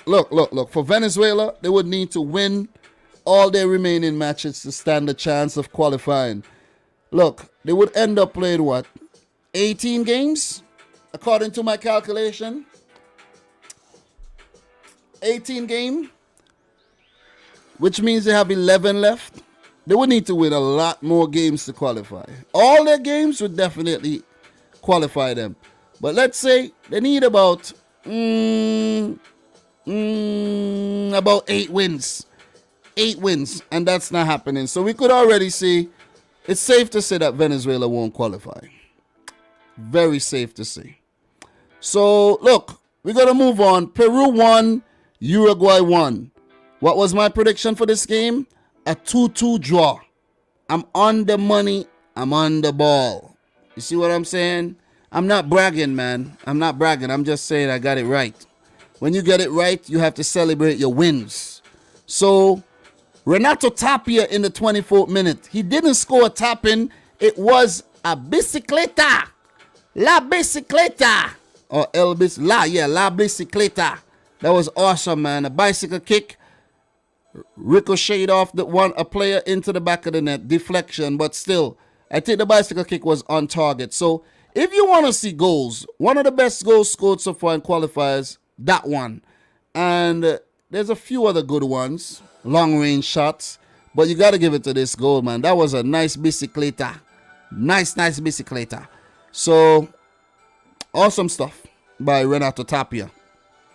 But just after Renato Tapia scored, Georgian de Azcárraga. That name is hard to say. If I have to say this name to survive, like they give me a challenge and say this name. Say it properly 5 times or you die. I might as well die because I can't say this name properly. Georgian de Azcárraga. Did I get that right, sir? No, you messed it up at the beginning. Say it again. Georgian de Azcárraga. God damn, that name is hard. That name is really hard. But Peru dominated possession. They look good. And a Uruguay team that has the likes of the likes of what you call it there. Arrascaeta, Fede Valverde, Vecino, Bentancur. Most of these guys who are around at the 2018 World Cup. Godin, Jimenez, and Nahitan Nandez, and Muslera in goal. You expect them to perform a lot better, but this team is aging. They need the new talents that's coming through to be shining. I see Ronald Arroyo, the Barcelona defender, is on the bench. You know what I mean? They do have a few players coming through, but players need to step up and replace Cavani and Luis Suarez, who were not in the squad. So that's a big miss. So they're lucky to get a damn point. So, good stuff. What are you guys saying in the chat right now? Nicholas Bauer, Peru will not even be close to making it to Qatar. Yeah. James Randall, big up to James Randall. You know, I'm gonna leave. Thanks for coming through, bro. Thanks for coming through. Appreciate you coming through, though. Adnan says, I'm glad Fubo has it. Adnan, you have Fubo, bro? You have Fubo. Adnan also says, they are once-in-a-lifetime players, especially with their longevity. Back to the Fubo thing. Let me tell you something, man. I'm not paying for nothing else. I'm paying for enough. I ain't going to pay for Fubo again. And I don't think Fubo is, like, cheap, that cheap. Fubo ain't, like, $3.99 or $4.99. I can't add another one. Sorry, Fubo. I'm watching the games on an app on my phone that I could watch live football for free. And the app is actually called Live Football, by the way. Thank me later. You see what I'm saying? You can't say I never did anything for you. Thank me later. All right? But good draw for Peru. I did predict them to draw. For Uruguay, they need to win these games. You see what I mean? But Peru has been a very, very gritty unit lately, qualifying for the World Cup. get into the Copa America final against Brazil, and they made it to the semifinal. I think the last time. I didn't cover the last Copa America, by the way, so I was busy with the Euros and the Gold Cup. It's all right. Some things you just have to let go. So in terms of their next game, Peru, they will play Venezuela. That's a winnable game, and that's on home soil as well. Uruguay, they will play Bolivia, and that's on home soil, most likely in Montevideo. In terms of the standings, Uruguay are 4th with 9 points, and Peru are 9th with 5 points. Peru, you better start picking up some points, man. But in the last 2 games, positives, a draw and a win. So we're going to move on. We're going to keep it moving. We have a few more games left to talk about in CONMEBOL. One more game to talk about in CONMEBOL, and then we're going to move on. Chile 0, Brazil 1. I have to say, I was watching this game while I was watching the CONCACAF matches, and Chile's lineup looked good. When I say look good, I mean it looks old. Claudio Bravo, filled with gray hair. Mauricio Isla, gray hair. You see what I'm saying? You have Gary Medel, the Pitbull, gray hair. Arturo Vidal, gray hair. Charles Aranguiz, gray hair. Eduardo Vargas, gray hair. You see what I mean? These guys are veterans. They all have over 100 caps. You see what I mean? No Alexis Sanchez. I didn't really look into his absence to why he's not there. But if you look at the bench, a lot of these names are not recognizable. So good luck to Martin Lasarte in getting these guys to Qatar. Good luck. That's all I got to say. Good luck. Because in my opinion, they are not even getting close. And it's harsh, but I think they could have done something better against Brazil. I really think so. They were dominant for large parts of this game. Very, very dominant. But you have to give it to Weatherton. Listen, Brazil is a boss team. I got to give it to Brazil. Brazil are also struggling with players not being able to travel because of the red list and all of that. And they're still able to field a very, very strong team. No Edison, no Allison, no problemo. Okay? Ciao. See you next time. We're out of here. Out of this world. 1-0 win. Look, Everton Ribeiro came off the bench. Who is Everton Ribeiro? A local base player. I think he plays for Santos, if I'm not mistaken. Everton Ribeiro. Let me just double check. Yep. No, he plays for Flamengo right now, but I'm pretty sure I saw him playing for Santos before. No, it might be. I'm wrong. He was at Flamengo when I saw him at the Club World Cup. Flamengo, 177 appearances for Flamengo. You could say he's a Flamengo legend right now. And the man has 16 caps for Brazil since 2014. So he's been around the team. He's 32 years old. But Brazil could call on these players who play locally. He has never played overseas before. All his football has been played in Brazil. Comes off the bench, puts it into the back of the net. Something that Neymar and Gabriel and them guys failed to do. But it's nice to see Bruno Guimaraes playing. You see what I mean? It's nice to see Danilo still playing, former Man City player, of course. They have Gerson. Gerson also a Flamengo player. I don't know if he's still there. He's actually in Marseille right now, but Gerson is a former Flamengo player. I could remember him playing at that Club World Cup as well when Liverpool won it. So, very, very talented talent. We know this, man. Mateus Cunha got to run off the bench as well. Dani Alves, unused. Guys, believe it or not, guess who was on the bench? Big up to Football Fair who says still have faith in Peru, but they are up against the odds. They are up against the odds again. 11 games to go. How many points does Uruguay have? No, Uruguay, I did say it already. I think they have 9 points, right? Uruguay. Yeah, Uruguay has 9 points. But yeah, man, guess who was on the bench for Brazil, guys? Just take a guess. Hulk. Hulk was on the bench. I don't know if it's the same Hulk, but Hulk was on the bench. Hulk was on the bench at 35 years old. So Brazil say, listen, man, we can't call up, Gabriel Jesus and Firmino, Edison, Allison. It's all good.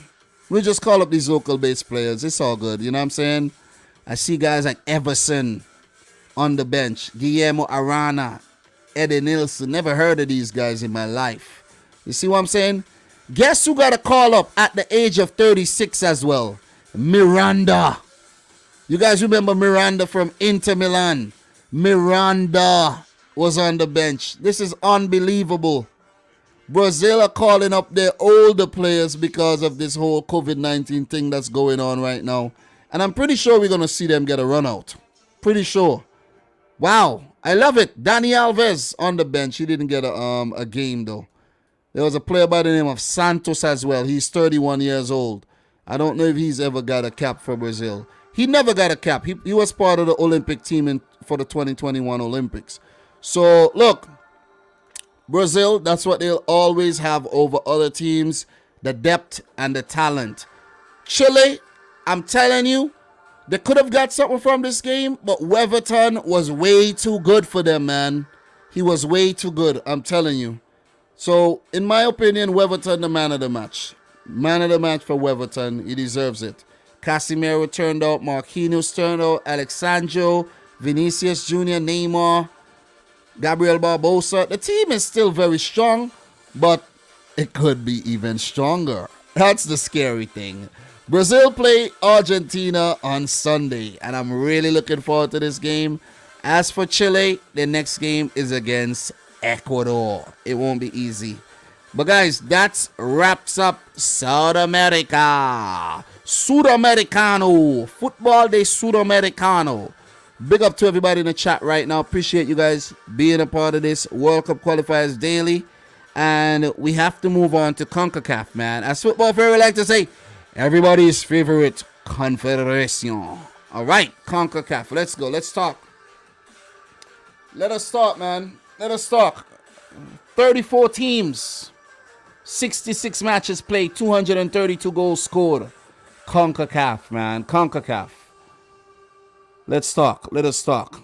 I just got to give my hand a break there from the mouse because I'm in a really awkward position right now. But what are you guys saying in the chat right now while I give my hands a little break?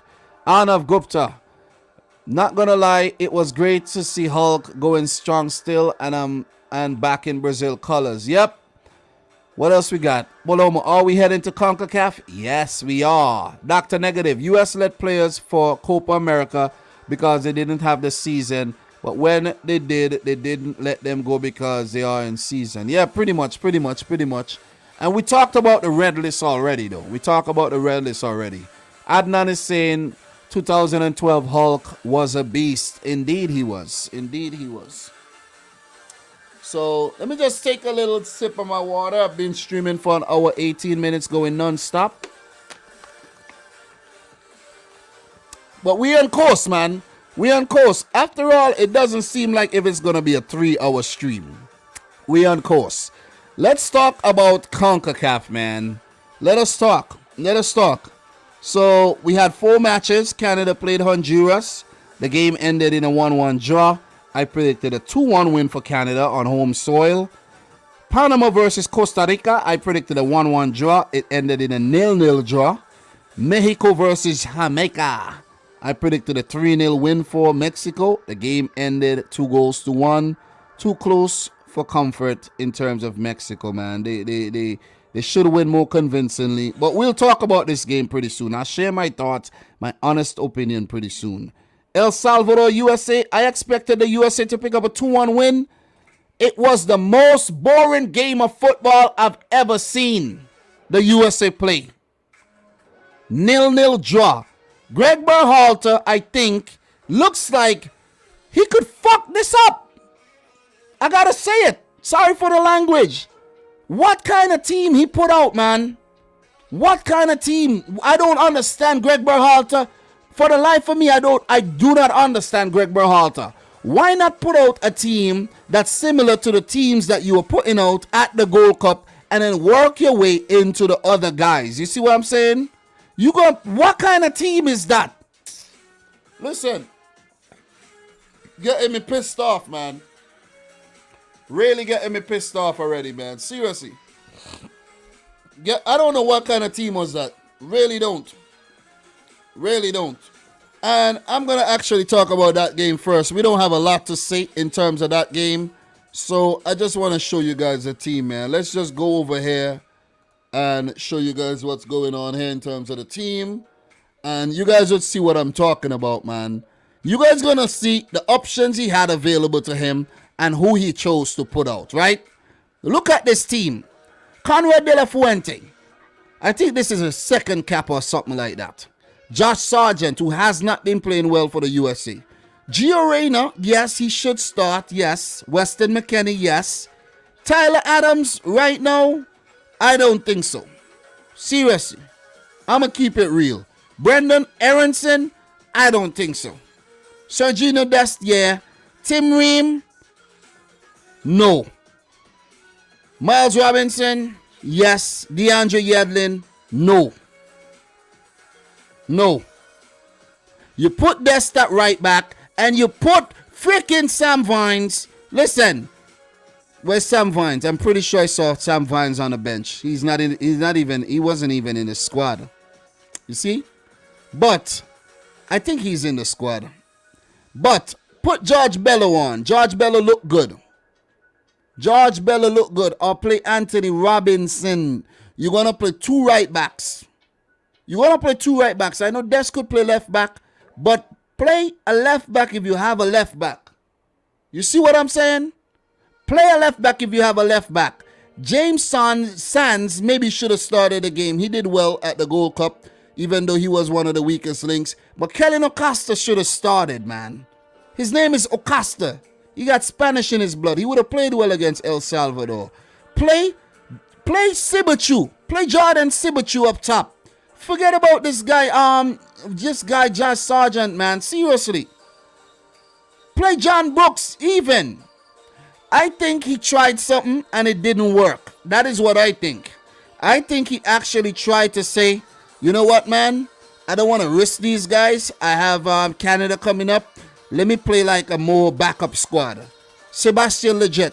Play him. Whatever, Greg. Seriously. Whatever. Listen, this guy is so frustrating. It's so frustrating. After watching what he did at the Gold Cup, I'm like, okay. Nations League, okay. Greg Berhalter doing a damn thing. Greg Berhalter doing a thing. But Greg Berhalter has reverted to his old ways, it seems. You see what I mean? Greg slammed CONCACAF for not having VAR. I agree with him because I wanted a second penalty for the clear handball in Canada's game. But yeah, I still think Greg will lead USA to Qatar. Yeah, Canada deserved the penalty. Yeah, definitely. Football Pharaoh, we don't win the Gold Cup final without Acosta. Exactly. Greg, get your act together. Big up to Bone 6000 for dropping a $10 Canadian super chat. Do appreciate it, man. Look, let me take my time and read this one, Bone. Thanks, man. Appreciate it, man. I like when people show their appreciation with their wallets, man. You know what I mean? Love it, love it, love it. You just show that you appreciate the hard work and, you know what I mean, gotta keep it going. So, Bone says, I don't think any team really looked that good in match day one. Maybe it takes a game or two to gel. That's a question. I think we will see better from now on, especially from the top teams. Bone, I don't know, Bone. I don't know. I really don't know, Bone. Seriously, I don't know. Because what we saw on match day one in CONCACAF, we should not see it again. We shouldn't see it again. We should not see it again. And as a matter of fact, let me take the time right now to just change this thing because I didn't change it for South America. Sorry, South Americans. I didn't change the background. But look, man. Look, Bone. Look. None of the teams look good. None. with the exception of El Salvador. Let's give it to them. They picked up a well-deserved point. A few of them look good. I think Panama look good. I think they'll be happy with that point. The majority of the teams did not look good. They really didn't. I think 2 teams could walk away from match day 1 feeling really good, and it's El Salvador and Panama. The other teams did not look good. Really didn't look good. You see what I mean? Adnan, Tyler Adams complained about the field conditions after the match, saying he'd rather play France or England. Listen, man. Listen. Let us talk some real stuff. Football is not a one-way street. You don't always play at home. That's the true test. If you can go away and if you could acclimatize to the conditions, if you could adapt and you could beat your opponent, then you are the true champion. But if you're going to go and complain about my house, like, what is wrong with you? This is my house. Don't tell me how to keep my house. If you want to beat me in my house, you're going to come and you're going to have to evolve. You're going to have to grow a pair. You're going to have to learn to play in different conditions and not complain. If you're going to have that attitude, the U.S. are going to miss the 2022 World Cup again. Let me put it out there. If you're going to have that attitude, the U.S. are going to miss the World Cup again. Tyler Adams, shut your mouth. You see what I'm saying? And try to stay fit. That's what you need to do. You always injured. Pissing me off complaining. You see what I mean? What you want to do? Go on home soil and bully teams? Let's see what they do against Canada. Let us see. Because Canada ain't going to go and lay down and get beaten. Anyways, man. Ain't nothing more to talk about in terms of this game. Big up to El Salvador. They deserve the point. I think they played with more heart and more fight. Even though the USA were more dominant and everything. And the goalkeeper really didn't have much to do. I think El Salvador, you know what I mean? They walk away with the happier of the 2 teams. Or you never know. The USA might walk away happier to just get a point.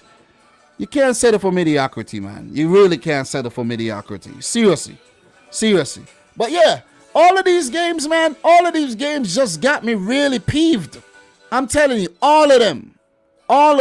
Let's just take a look at the stats here, man. People are commenting on the channel and saying, "Oh, what game did you see? Oh, I don't think El Salvador was the better team." Look at the stats. They had most of the ball.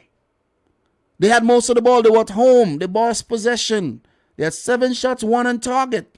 You see what I mean? 5 corners. 5. Their stats look better than the U.S. stats. The only stat that the U.S. won in was fouls, yellow cards, and shots at goal, which means that they were more wasteful. You see what I mean? And they were more desperate. So you got to give it. You definitely got to give it to El Salvador here. This is a big point.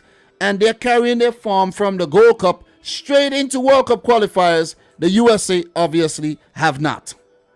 Definitely haven't. And I'm going to keep it real. I'm definitely going to keep it real.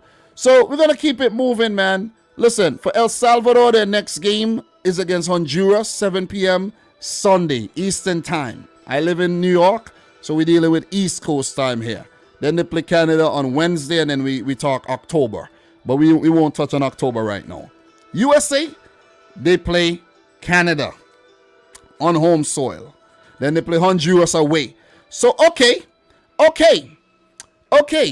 So tell me, Dominic, now, right? Tell me now. Are the U.S. gonna go to Honduras and complain like little bitches?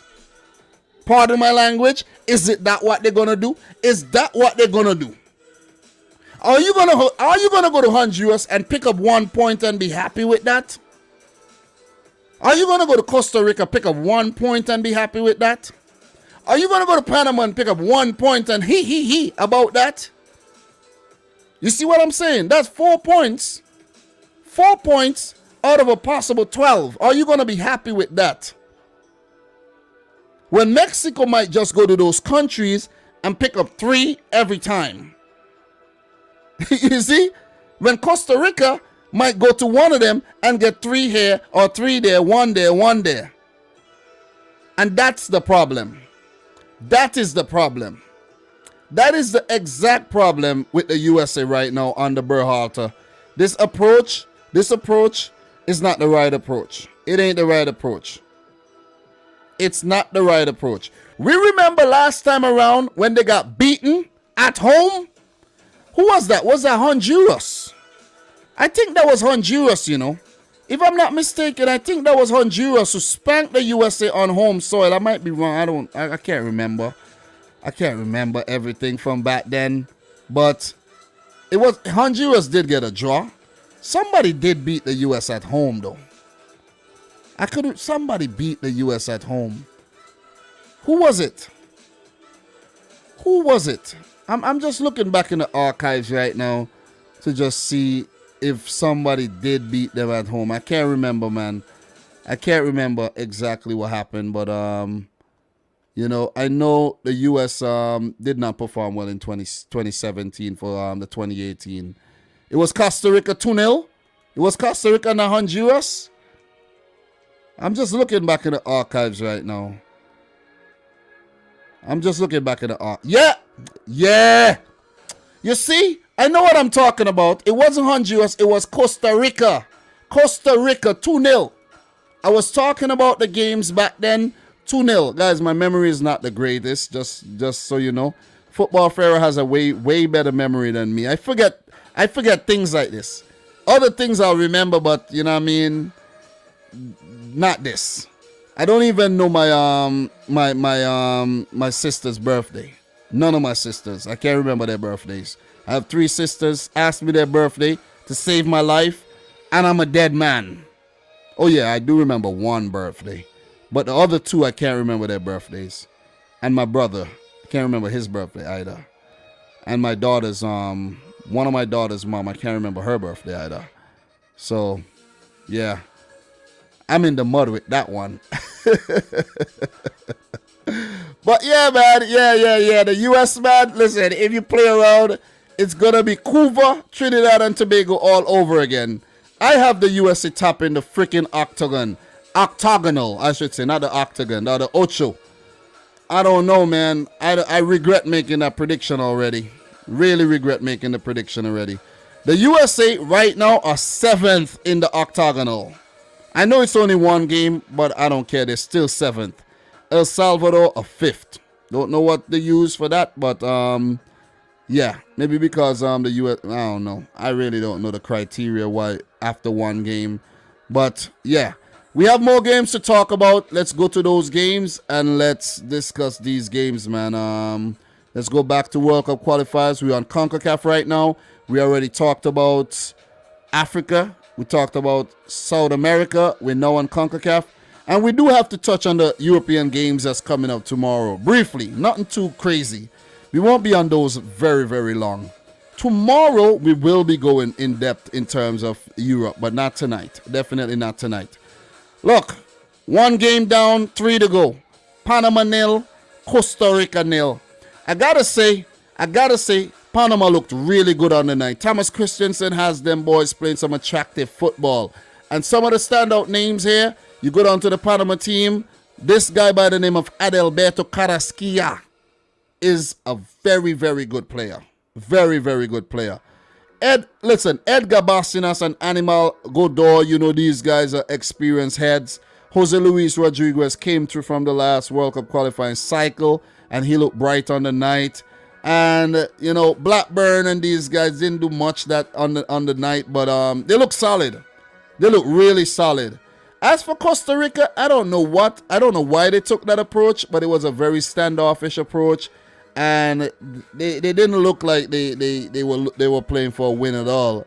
It seems like Luis Fernando Suarez went there to play for a draw. Seriously. It looked like they were playing for a draw. And nothing but a draw. You look at their lineup, unrecognizable names. Not a lot of recognizable names. For me, Celso Bojes is recognizable. Laceta, Leal, very recognizable. Brian Oviedo, Calvo, Oscar Duarte. Yeah, those are recognizable, but a few names I don't know that well. Keylor Navas. So it was a very experienced team they put out, though. Very experienced team. I do not know Ugalde. Marin I'm not too familiar with. Maybe I've seen these guys play, but can't really remember. But all in all, it's a very good core. You see what I mean? Look at those 4 guys at the back there. Oviedo, Calvo, Duarte, Navas. You have Bojes. And you had Brian Ruiz coming off the bench. And I think that might be the problem with the Costa Rican team. They are a bit slow. They're a bit old. You see what I mean? And they need to start blooding new youngsters and fresh talent, in my opinion.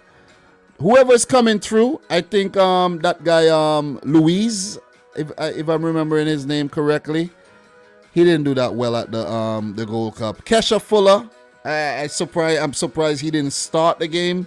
He's very, very energetic. Kendall Waston, Ronald Matarita as well comes to mind. But listen, this Panamanian team looked really, really good on the night. And they're very unlucky not to pick up all 3 points in this game. Not a lot more to actually talk about in terms of this match, but if we look at the stats, you guys would see exactly what I'm talking about.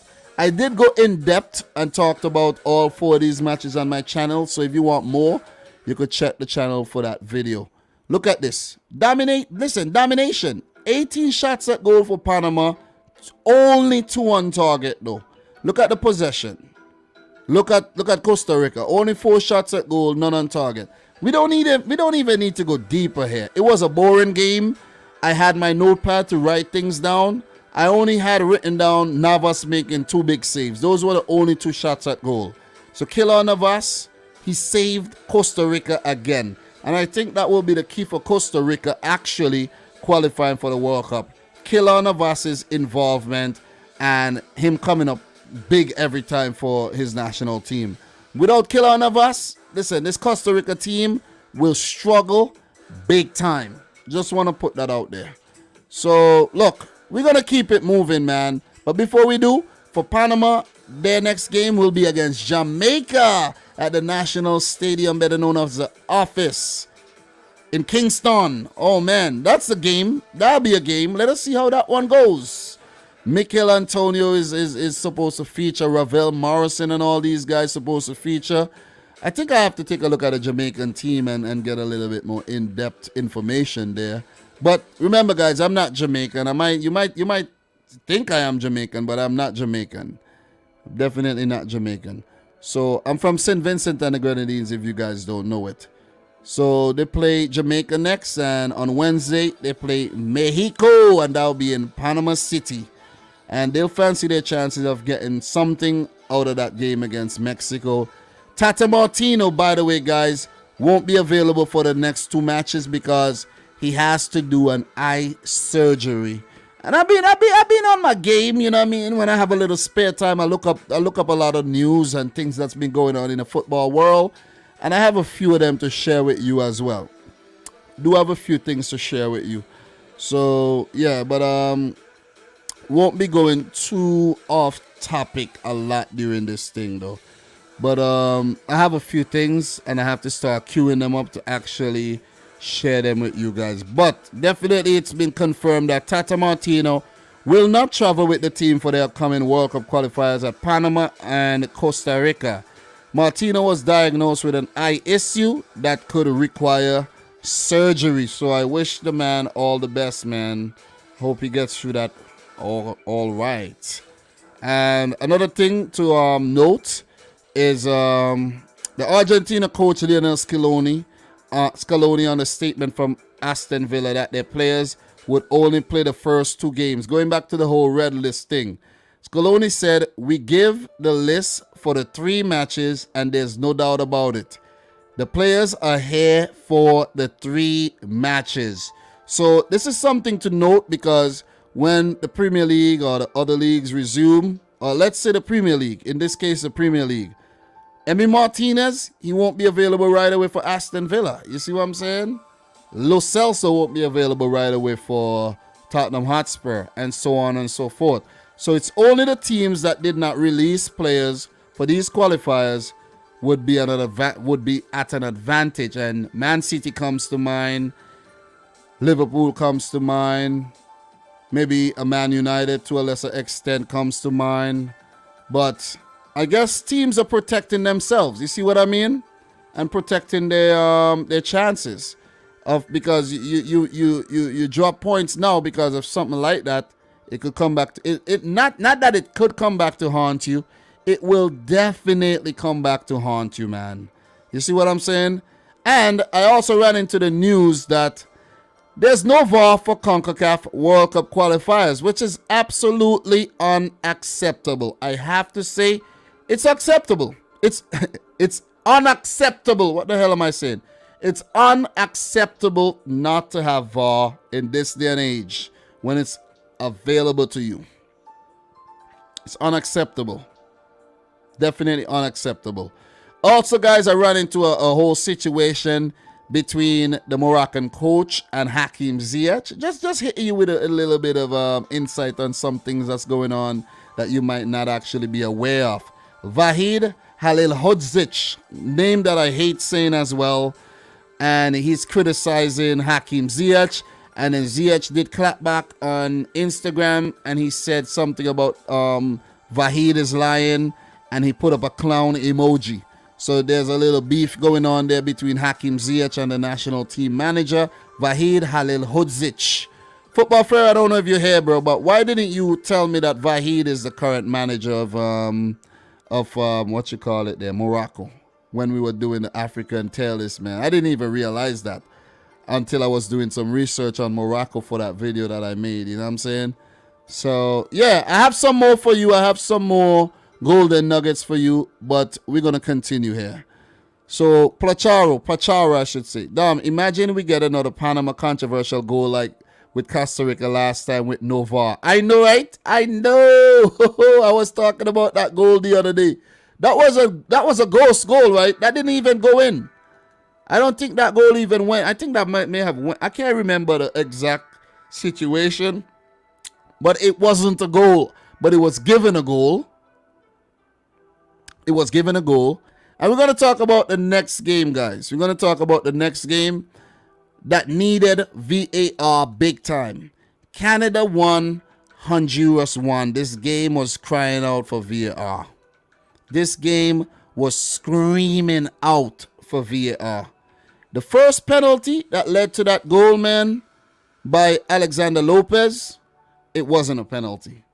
And you could see karma hit Honduras immediately when Lopez, after scoring the goal, pulled up with a hamstring injury.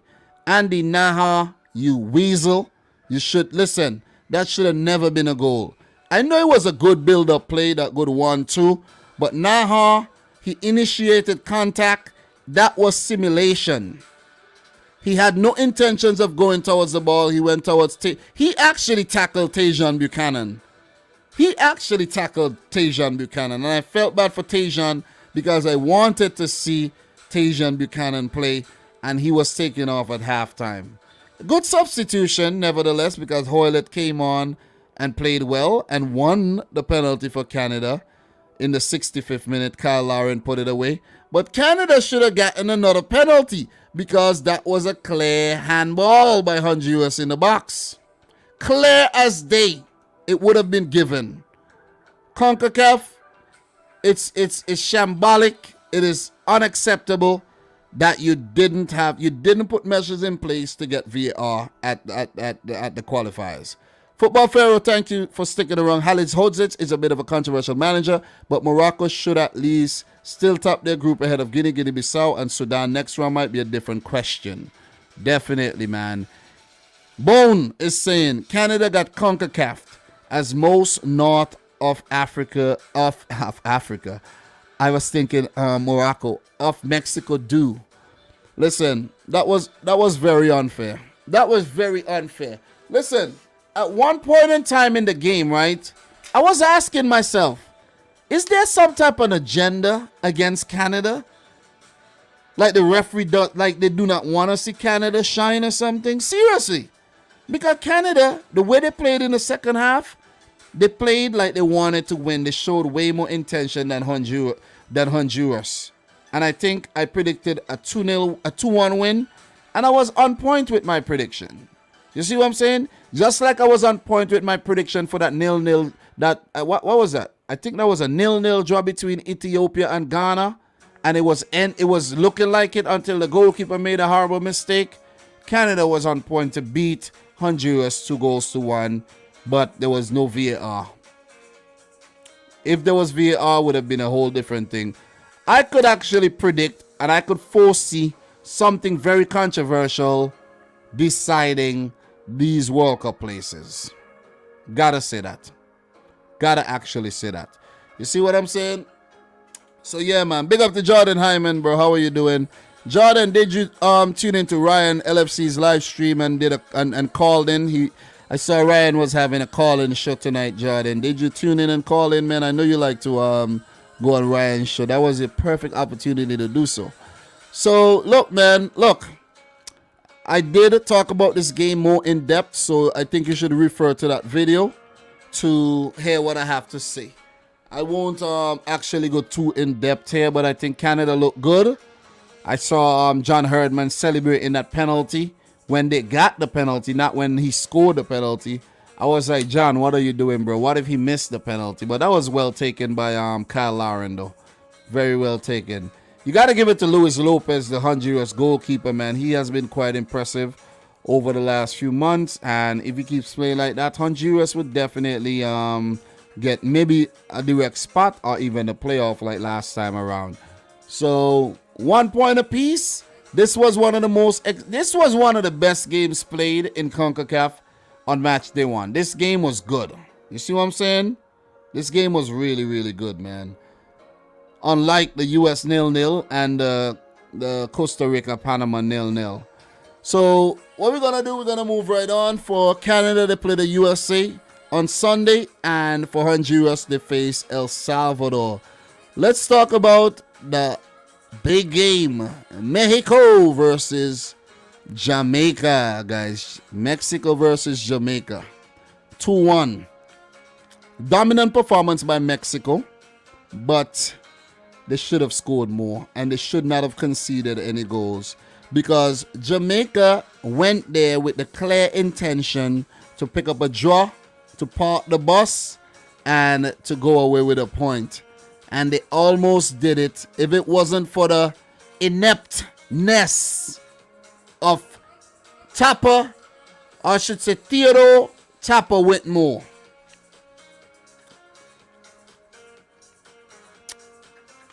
It was stupid coaching. I gotta say that. I gotta put it out there. Look, I gotta put it out there, man. Alexis Vegas in the 50th minute. Good goal, but that was, you know what I mean, he got fortunate with the ricochet after the header, the cleared header. But if you guys go back and you look at what Shamar Nicholson was doing, right? If you look at what Shamar Nicholson was doing, he was in no man's land when that happened. I actually want to take a look at the goal. I don't want to play the goal. I want to do a freeze frame. Let me see if I could get this thing right now. All right, I'm gonna click YouTube right now, right? Look, I'm gonna click it. We're gonna go to the goal, and you guys are gonna see exactly what I'm talking about. You're gonna see exactly what I'm talking about. You're seeing this on the screen right here. I want to go to when the goal was scored, right? I want to go. But big up to Andre Blake, though. Some really good saves. Really good saves. But let's go to when the goal was scored, right? Jamaica had them good, man. 0-0. Look at this. Look at this, guys. Look at this, right? Look at Shamar Nicholson. You're seeing this right now. Look at Shamar Nicholson, guys. You're seeing this? Look at Shamar Nicholson. Shamar Nicholson is the player just on the edge of the box. Look at him. Look at him. Look at when the ball comes in, right? The ball is going to come in. It's going to get headed. It's going to get headed. Let me show you. It's going to get headed to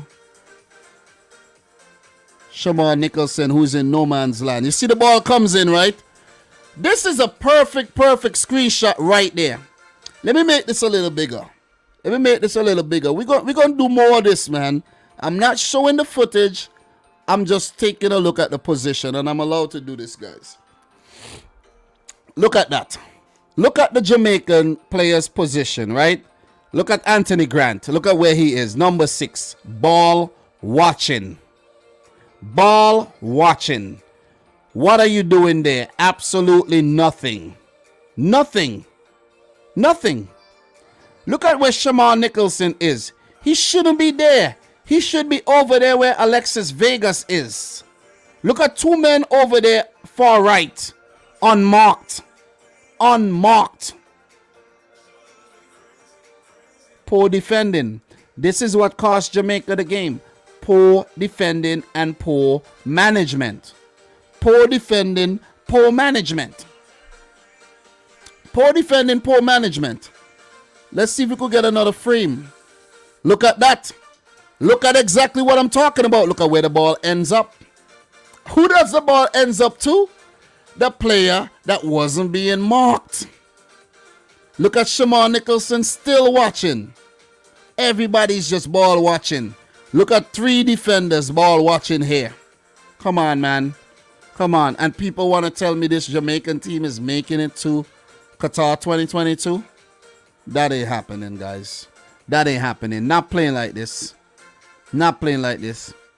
You got to beat Mexico. You got to beat the USA. You got to beat Costa Rica. You got to beat Honduras.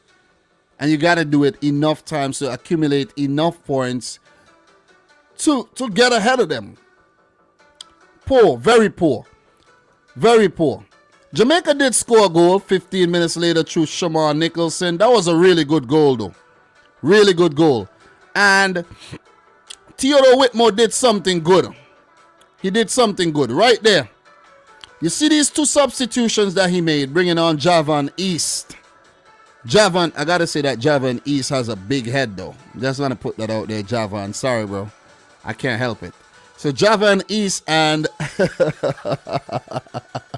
I'm just being real petty right now, right? Look. What's his name again, man? Junior Flemings came on. And when those guys came on, they changed the game. Their substitution, at least their substitution, brought something different to Jamaica. And they changed the game. And that's what I'm talking about, guys. Javan East and his head. My head is probably big like that too, though. So let me stop talking. So, look. Let's keep it moving. Oh, man. Why am I getting stuck on Javan East every time I scroll? All right. It took off this. I think this guy's Romario Williams, if I'm not mistaken. I don't know that guy very well, but yeah, I think that's No, that's not Romario Williams. I think that's some other guy I don't know. Let me tell you who this guy is, man. I don't know that guy very well. That's one of the players that I don't know very well from the Jamaican team, but number 7, his name is Campbell, Norman Campbell. I don't know Norman Campbell very well, though. He's 21 years old, a youngster. He's a youngster. So it's nice to see youngsters being involved. And I think this guy's getting his opportunity because of the squad is short on quality. So, okay. Let's get to the goal, right? Good goal by Jamaica. Very good goal. I don't know how Mexico didn't score here, though. I don't know how Mexico did not score. They hit the post. I don't know. Wide open, gaping hole. People are telling me this is the defense that Jamaica are going to qualify for the World Cup with. Nah. Not at all. Not at all, though. Not at all. But they scored a good goal. This is when they scored a goal right here. Good goal. Good long ball. I was told that it was Corey Burke with the long ball because I didn't actually see who put that ball up. But very well taken on his foot by Shamar Nicholson after the header by Sanchez. And a great shot to beat Memo Choa in goal. 1-1 for Jamaica. Look, we're analyzing this game. We're talking about this game, right? Mexico had tons of chances to score in these matches. And when I say tons, they had 27 shots at goal. 7 on target. They dominated possession, 73. Jamaica weren't interested in having the ball, and I think they were doing a pretty good job in the game to keeping the goals down. Mexico's, you know what I mean, they weren't too clinical, you could say that, but Andre Blake was very good picking out these really good saves. But all Tapper Whitmore had to do, guys, was see out the game. See out the game. Please, for the life of me, could somebody explain to me, Dominic Rich, why would you make 2 substitutions? Why would you make 2 substitutions in the 87th minute, bringing on players that I haven't seen play for Jamaica in quite some time? Peter Vassell, can't tell the last time I saw him play a competitive game for Jamaica. Javane Brown, never even heard of this player. I'm not Jamaican, guys, obviously. I never heard of the man. Anthony Grant was on the field. I know he may have been tired. Shimon Nicholson may have been tired. But what you do is leave these guys on the field. Don't change nothing. Be a little superstitious. Say to yourself, we have Mexico 1-1. We're about to pick up a very unlikely point here. I'm going to leave everybody on. I'm going to leave him on. If I leave him on and I lose the game with them on, I would say, listen, I didn't want to change things up that late. And that would be a logical reason. But you taking these guys off at that crucial point in time in the game when Mexico brought on Henry Martin. I don't watch the Mexican League a lot, but what I hear about freaking Henry Martin, who came on in the 81st minute, is this guy is used to doing this type of things. This guy is used to this. He did brought on O'Neal Fisher in the 88th minute. That was a good change for Corey Burke. That's a defender. Leave it at that, man. Leave it at that. Don't make no more. You already made 2 substitutions earlier by bringing on Junior Flemings and Javon East, right? That would have actually just kept things the way it was. And see out the game. 3 substitutions. That was enough. I don't know why Tapper Whitmore felt like he needed to make 2 more substitutions. I really don't know. All right, Paloma, man. Appreciate you coming through. Don't know why he needed to make 2 more substitutions, man. It was a stupid mistake that may actually, ultimately, cost Jamaica, who knows, maybe a playoff spot. We take a look at the second Mexico goal, right? The substitutions were made right there. Bam, bam, bam. All right, why did you do that, man? Come on, stop playing around with me. And look at this. Look at the goal, right? Let's take a look at the goal, right? Andre Blake, big save, right? Big save. Andre Blake kept making these big saves. Substitution, Corey Burke off. Then he made, this is when he made the subs. I don't know why he made these subs. I'm not saying Anthony Grant had the greatest of games, you know what I'm saying? I'm not saying that. If we go deeper into what he did, I don't think he had great stats, you know what I'm saying? But I'm not going to go too deep right now. This was not a good move. This right here is when Jamaica lost the game. Look at Tata Martino right there. Tata is saying, oh my God, what a numbskull. What the hell did you just do?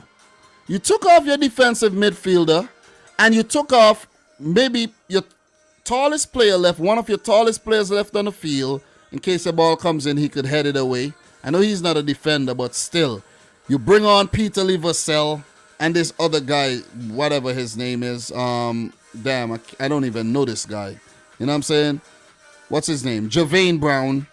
And you concede immediately. Immediately.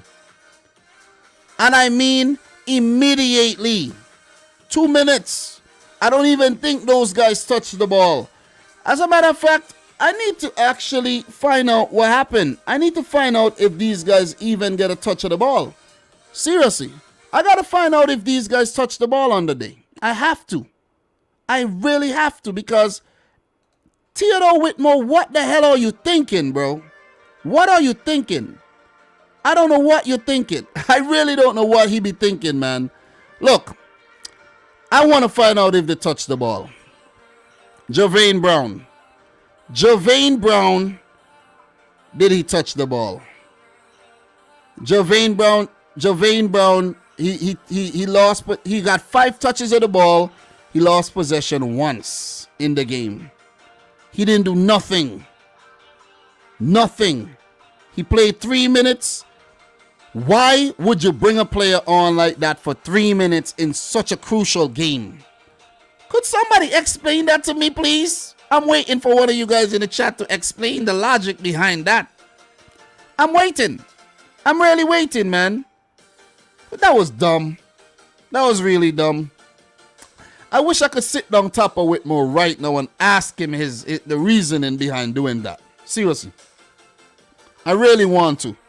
So, look, Anthony Grant, right? Anthony Grant.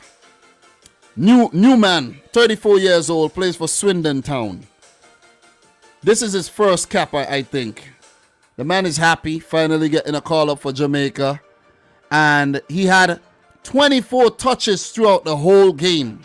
He was a passenger. I'm not saying he had a bad game, but 24 touches? Oh, man, that's not enough, man. That is not enough. For a defensive midfielder, that is not enough. But his stats look good. 24 touches. He did lose the ball 3 times. He was fouled 5 times. He actually had 2 interceptions, 2 tackles, wasn't dribbled pass in the game. He won 7 out of 8 of his ground duels. So, solid match. Very, very solid. Very solid. But if you look at a Mexican player, like a player in the midfield for Mexico, like Luis Romo. Luis Romo had 65 touches of the ball. You see what I'm saying? If you look at Edson Alvarez, he had 65 touches off the ball. You get the point. You get the point I'm trying to make here. You get the point. How tired could Anthony Grant be that you have to take him off? And if you look at his heat map, he only ventured from just above the halfway mark, just a little bit above the halfway mark, into Jamaica's half of the field. He could not have been that tired, even though the game is playing at altitude or anything. You know what I mean? He couldn't have been that tired. If you look at Romo was all over the place. All over the place. Anthony Grant had 12 passes. Good passing. He's passing the ball well, but only 12 passes, man. He could not have been that tired that Tapper Whitmore needed to take him off with 3 blood clot minutes left to play. Anyways, Mexico, they won the game. This is the goal. And this is just my reaction. And, you know, if you look at the goal right here, guys. Look at the goal again. Look at the goal. Look at the Jamaican defenders, right? Just look at the Jamaican defenders. Look at how many people, how many guys are just ball watching. Not closing down their player. I know the ball took a touch. The ball took a touch off the Jamaican player.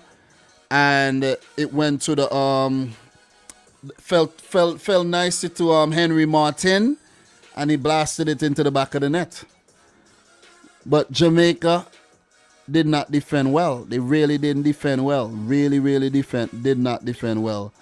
And Mexico, look at that. Look at Blake. Blake tried. Blake tried his best. He was diving all over the place. He was flying all over the place. He tried his best. But Andre Blake is not going to take you to the World Cup. Not only Andre Blake. The defense need to do a lot better, man. They really need to do a lot better. They got to do a lot better. If you look at the left back here, a man behind him. What if they just pass the ball through there? The man just runs through and scores. You see what I'm saying? So let's just go back over here, man. Let's just get out of this whole YouTube thing right now. I don't know why I'm still in this whole YouTube thing. But yeah, man. Nice thumbnail that, right, guys? Quality thumbnail from your boy Dom. All right, so we're gonna go back over here, man. We're gonna go back over here. Good win for Mexico, even though they weren't that impressive. If Mexico play like this in their next game, it might be a different result. Let's just put it out there. Let's just put it that way. So for Mexico, just to reiterate, they play Costa Rica on the road next. And for Jamaica, they would host Panama in Kingston, Jamaica. Big up to Shadrach, who says, Dom, he's actually saying, God, have you decided to bless this year again, Jamaica? I don't know what you're talking about, bro. I don't know what you're talking about. But guys, what we're going to do, we're going to go over to Europe. We're going to go over to Europe. That'll be it in terms of CONCACAF. And we've been doing great, man. We've been doing great. 2 hours. 2 hours we've been streaming for. We're going to wind the stream down. Don't want to be here all night. It's 10:18. I got things to do. So I want to get to doing those things. But this is World Cup Qualifiers Daily. We're going to touch on everything World Cup Qualifiers this time around. So the games, man. Fixtures coming up. That's what we're going to touch on. We're going to touch on the fixtures right now. As a matter of fact, let me go to the standings. I'd rather you guys see what the standings look like as well. And I'll be sharing my predictions with you as we go. So let me just get my page on the UEFA section. And guys, by the way, I'm doing all this with my little son in my lap sleeping. You know, it's all about dedication, and that's what it's all about. Getting it done. Getting it done. So we got UEFA and we got Group A matches coming up tomorrow with Serbia playing Luxembourg. And we have, let me just double check something to make sure. Yep, we have the Republic of Ireland versus Azerbaijan. Portugal will be taking on Qatar, who are playing warm-up matches in Group A. All right, let me get a little bit more comfortable, guys. Let me just get a little bit more comfortable. I actually can't get comfortable because I have to use my right hand as for the mouse. So, look. Group A. This is how Group A looks so far. Portugal. I have Portugal coming through from Group A as the group winners. But if Serbia managed to pick up 3 points against Luxembourg, they would be on the same amount of points as Portugal. So it's a race between Portugal and Serbia. But if Luxembourg pick up the 3 points against Serbia, they're going to make things very interesting in this group. Even if they get a point, it would make the group very interesting. Republic of Ireland, yet to pick up a point. Azerbaijan, no points as well. So in terms of the games, let me just go down so you guys see the games that's coming up. Just for your, you know what I mean, so you could see what's going on visually. You could process that. Serbia play Luxembourg. Luxembourg has been picking up some good results. If we go up, we see they beat Azerbaijan 2-0, and they did beat the Republic of Ireland 1-0. They lost to Portugal. And if we could recall, they scored first in that game. They were about to give Portugal a scare before Portugal rallied and picked up the win. Serbia versus Luxembourg. I'm going to go for a 2-1 win for Serbia, who will be playing on home soil in Belgrade. So my prediction for this one, 2-1. If you guys have any predictions, please share it in the chat, man. Please share it in the chat. So, yeah. Oh, Shadrach is saying, Tata is saying a prayer of gratitude to the Most High and Whitmore. Yeah, they need that. Definitely need that. So share your predictions in the chat, everybody. Do appreciate the people in here right about now. Guys, if you haven't yet liked the video, make sure you do so. We'll definitely appreciate that. We have 47 thumbs up. We did get 3 dislikes today. I don't know why, but we did cop 3 dislikes. So that's all good, man. It's all good. So we're going to switch to UEFA right there. So 3 more to get the stream to 50 thumbs up. We'll definitely appreciate if we hit 50 thumbs up, man.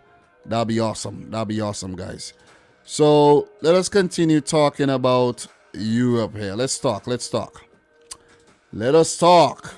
Serbia, Luxembourg. Any predictions, guys? Leave it in the chat. All right. We don't have any predictions. Let's keep it going. Republic of Ireland versus Azerbaijan. I'm going to go for I actually did not make. Yeah, I did make predictions. 1-0 win for the Republic of Ireland. They will be at home in Dublin at the Aviva Stadium. Look, Azerbaijan, a lot of travel, all the way from Baku to Dublin. A lot of travel. I'm gonna go for the Irish to not mess up this time around and win 1-0.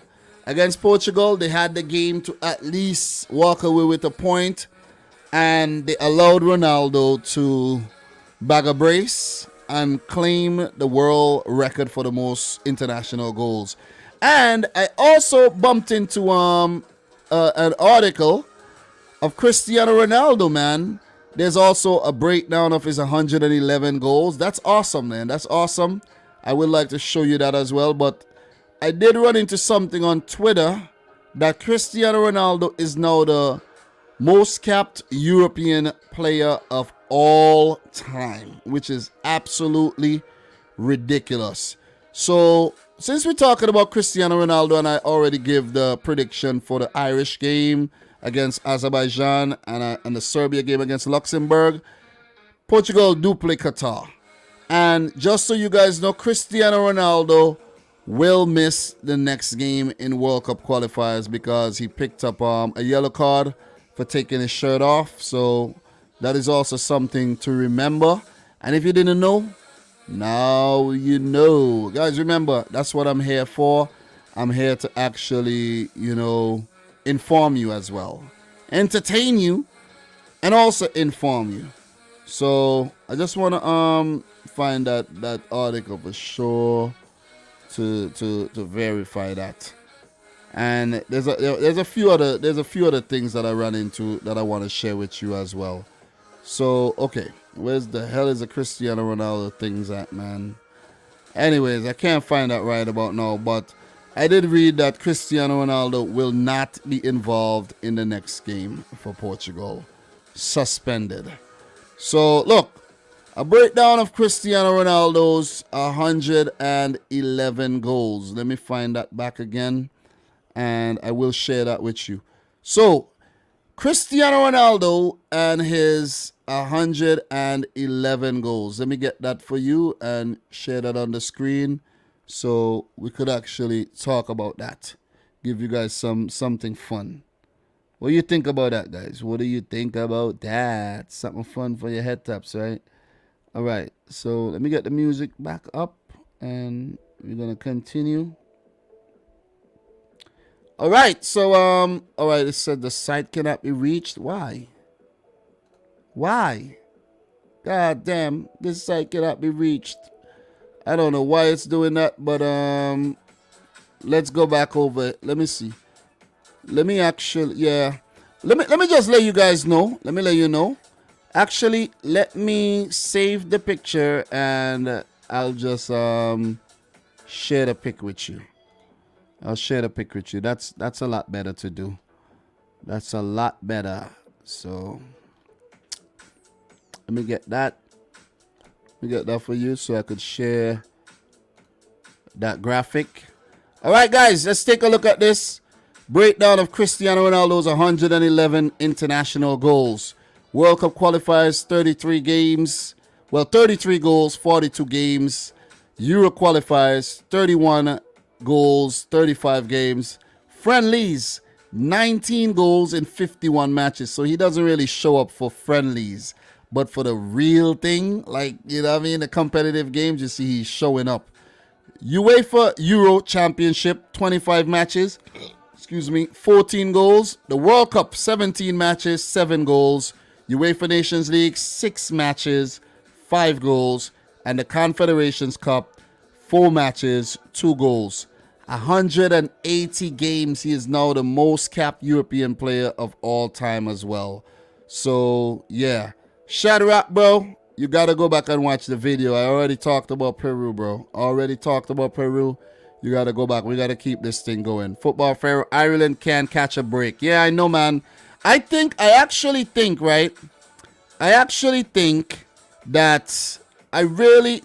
that Aaron Connolly was fouled as well, you know. Aaron Connolly was fouled and Ireland should have gotten a penalty. They should have really gotten a penalty.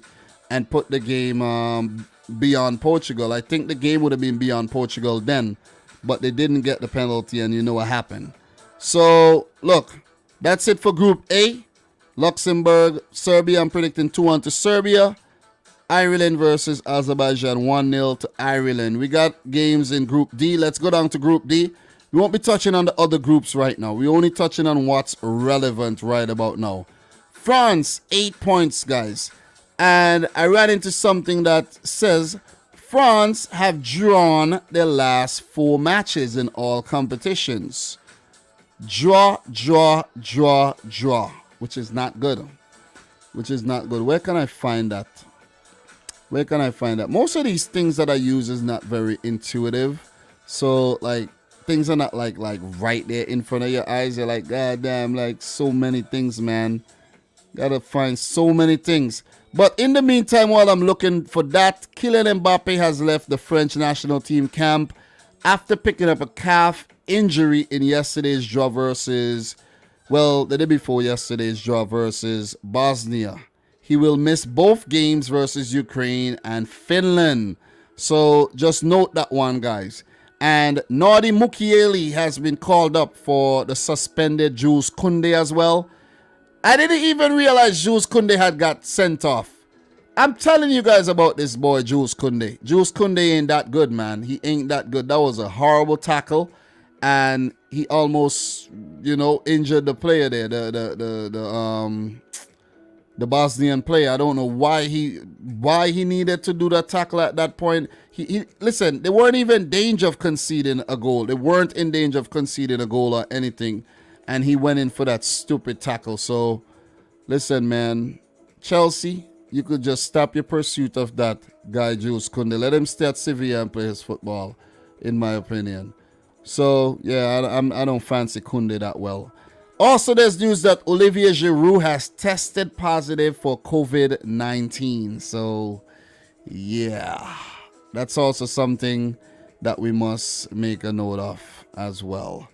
So, look, I haven't run into the thing about the French national team drawing their last 4 matches, just to confirm that. But, yeah, we're not going to hold up the show because of that. But against France, Edin Dzeko is now, after his goal against France, Edin Dzeko is now in the top 10 European international goal scorers of all time. And that is big. That is huge. And that's from the FIFA World Cup website as well. It says Edin Dzeko becomes just a 10th European to reach 60 international goals as they claim a 1-1 draw away to a 10-man France. Big up to Edin Dzeko, man. 60 goals is a lot of goals. That's a lot of goals to score. So if he continues like that, you never know. Bosnia could end up qualifying for the next World Cup, man. But I don't think they're going to qualify, but you never know. Where there's a will, there's a way. So good luck to Bosnia. Definitely good luck to Bosnia. So, look, just want to find that thing about France before I move on, though. So, let me see. I'm just looking for this thing right about now. I hate when I need something I can't find it. That's the worst, right, guys? You ever look for something and it's like right in your hand or right in front of your face? Pretty much. All right, I found it. It's from Opta Jean. All right, it's on Twitter.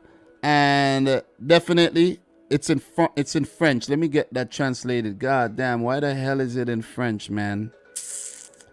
But anyways, it says that France has not won any of its last 4 matches in all competitions. 4 draws. A first since March to September 2013. 5 matches. Doubt. France got to get their act together. They really got to get their act together. I don't think... I'm going to say this right now. France ain't defending that World Cup title. They will make it to the World Cup, but I do not think that France is going to defend their World Cup title. It ain't happening.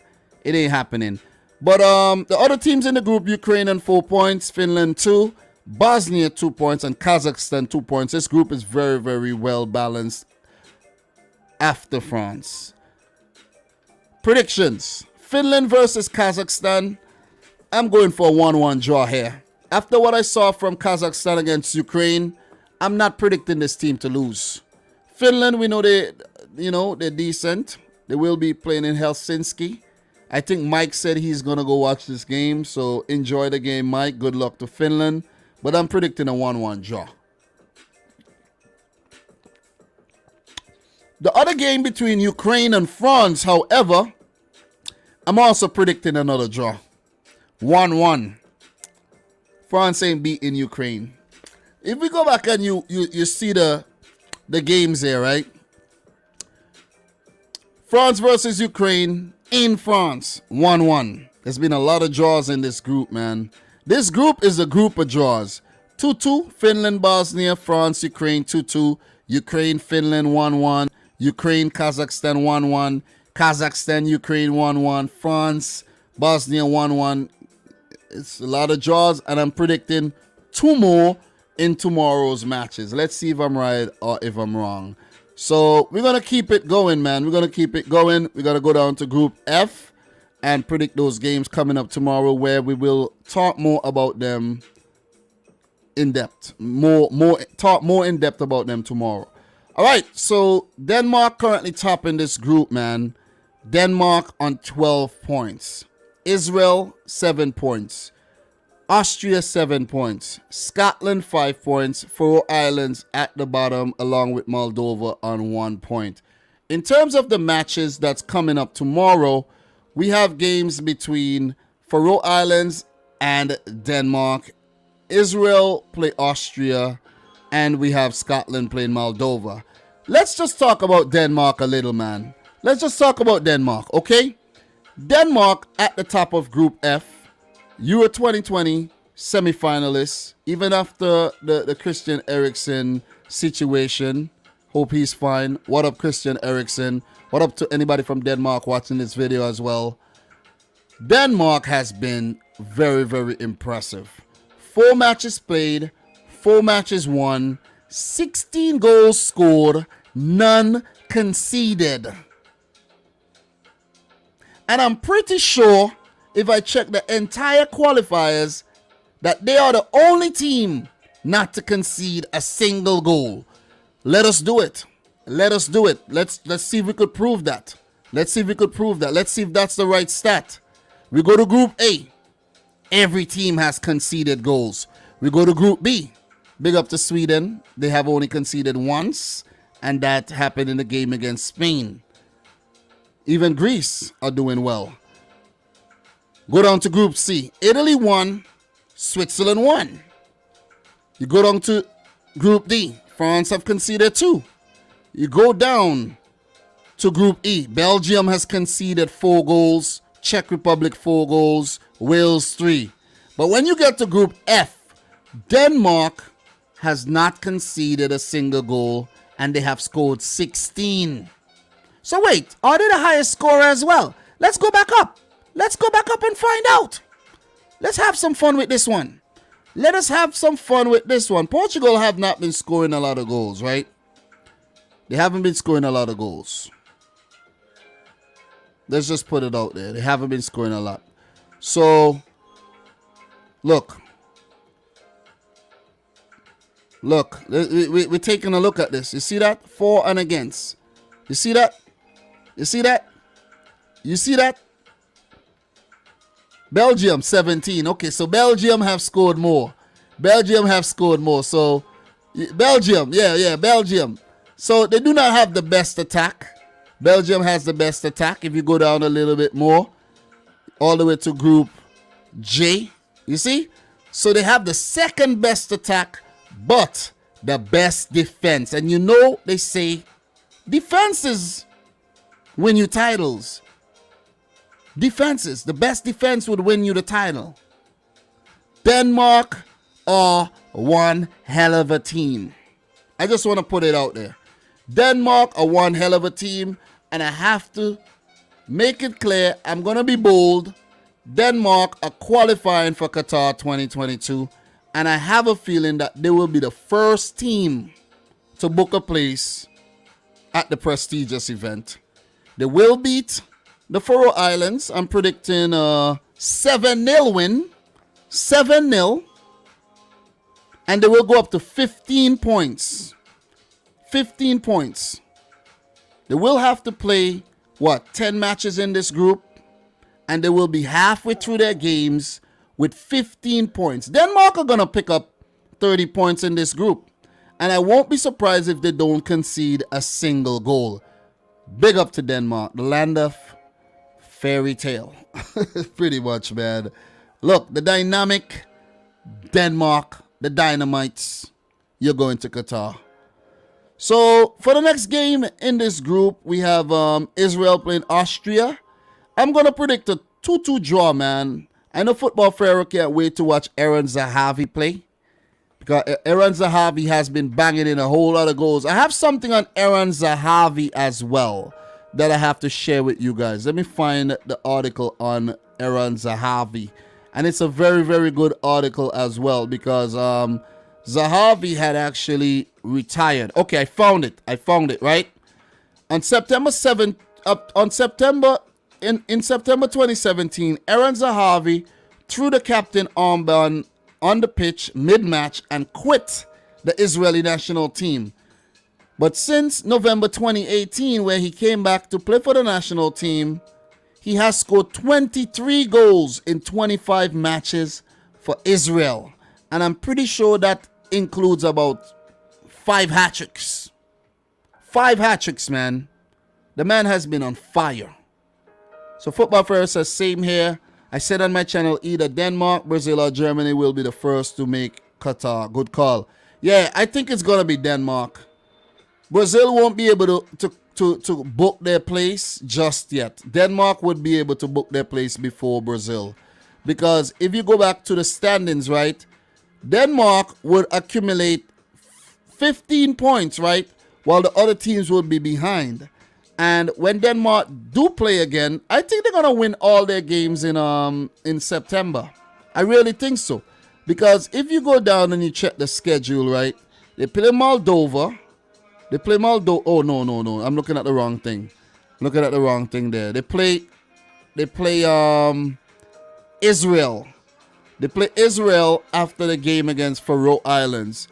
And then we have, what else we have here? Then we have games in October. But they will pick up points against Israel, in my opinion. And, yeah, they play Moldova in October as well. So, they only play Israel in Israel, Faroe Islands, and they played one game already against Scotland. I don't think I actually talked about this game, you know. I didn't talk about this game. I think this game actually happened when I had the flooding in my basement. Yeah, Football Pharaoh, I had a flooding in the basement, bro. Mild stuff comparing to what happened in New Jersey. How did, you know what I mean? I got to talk to you, Football Pharaoh. I got to talk to you offline. So, Daniel Vass in the 14th minute and Joachim Mæhle in the 15th minute were the goal scorers against Scotland. I did not talk about this game because I got interrupted by the flooding in my basement. So, yeah, I just touched on that. So, Denmark will indeed play 3 matches in September. But, yeah, man, this is the team to beat. This is the team to watch right now. You go back to Denmark's group here. Look, Denmark will pick up 15 points here. And they do play. Let me just double check. Let me just double check and make sure their fixtures, right? Bam. Yeah, they do play Israel and they do play Faroe Islands.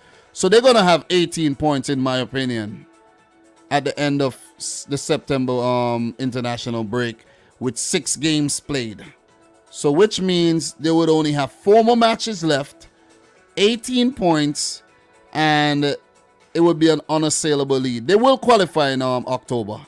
Denmark will qualify in October, in my opinion. Online School says I could see Denmark getting far in the World Cup. Same here, man. Same here. So, look. Denmark 7, Faroe Islands 0 is my prediction. Israel 2, Austria 2. And I have Scotland beating Moldova 3-1. That's my prediction for these Group F matches. We have more games to talk about. Let's go to Group G, where Turkey is on top of the table with 8 points. The Netherlands second with 7 points. Montenegro third with 7. Norway fourth with 7. Latvia fifth with 4. And Gibraltar without a point. Latvia versus Norway. I'm going to go for Latvia to win the game Norway to win the game 4-1. Not Latvia, sorry. Norway. But Latvia, they haven't been playing that bad. That 3-3 draw against Turkey comes to mind. And that 3-1 win against Gibraltar as well. So, let us see. Let us see if they could prove me wrong here in Riga. But I'm going to go for Erling Haaland and Odegaard and them boys to blow them away. 4-1. That's my prediction. The next game in this group is a tricky game. Yeah, it is a tricky group, but it's a tricky game.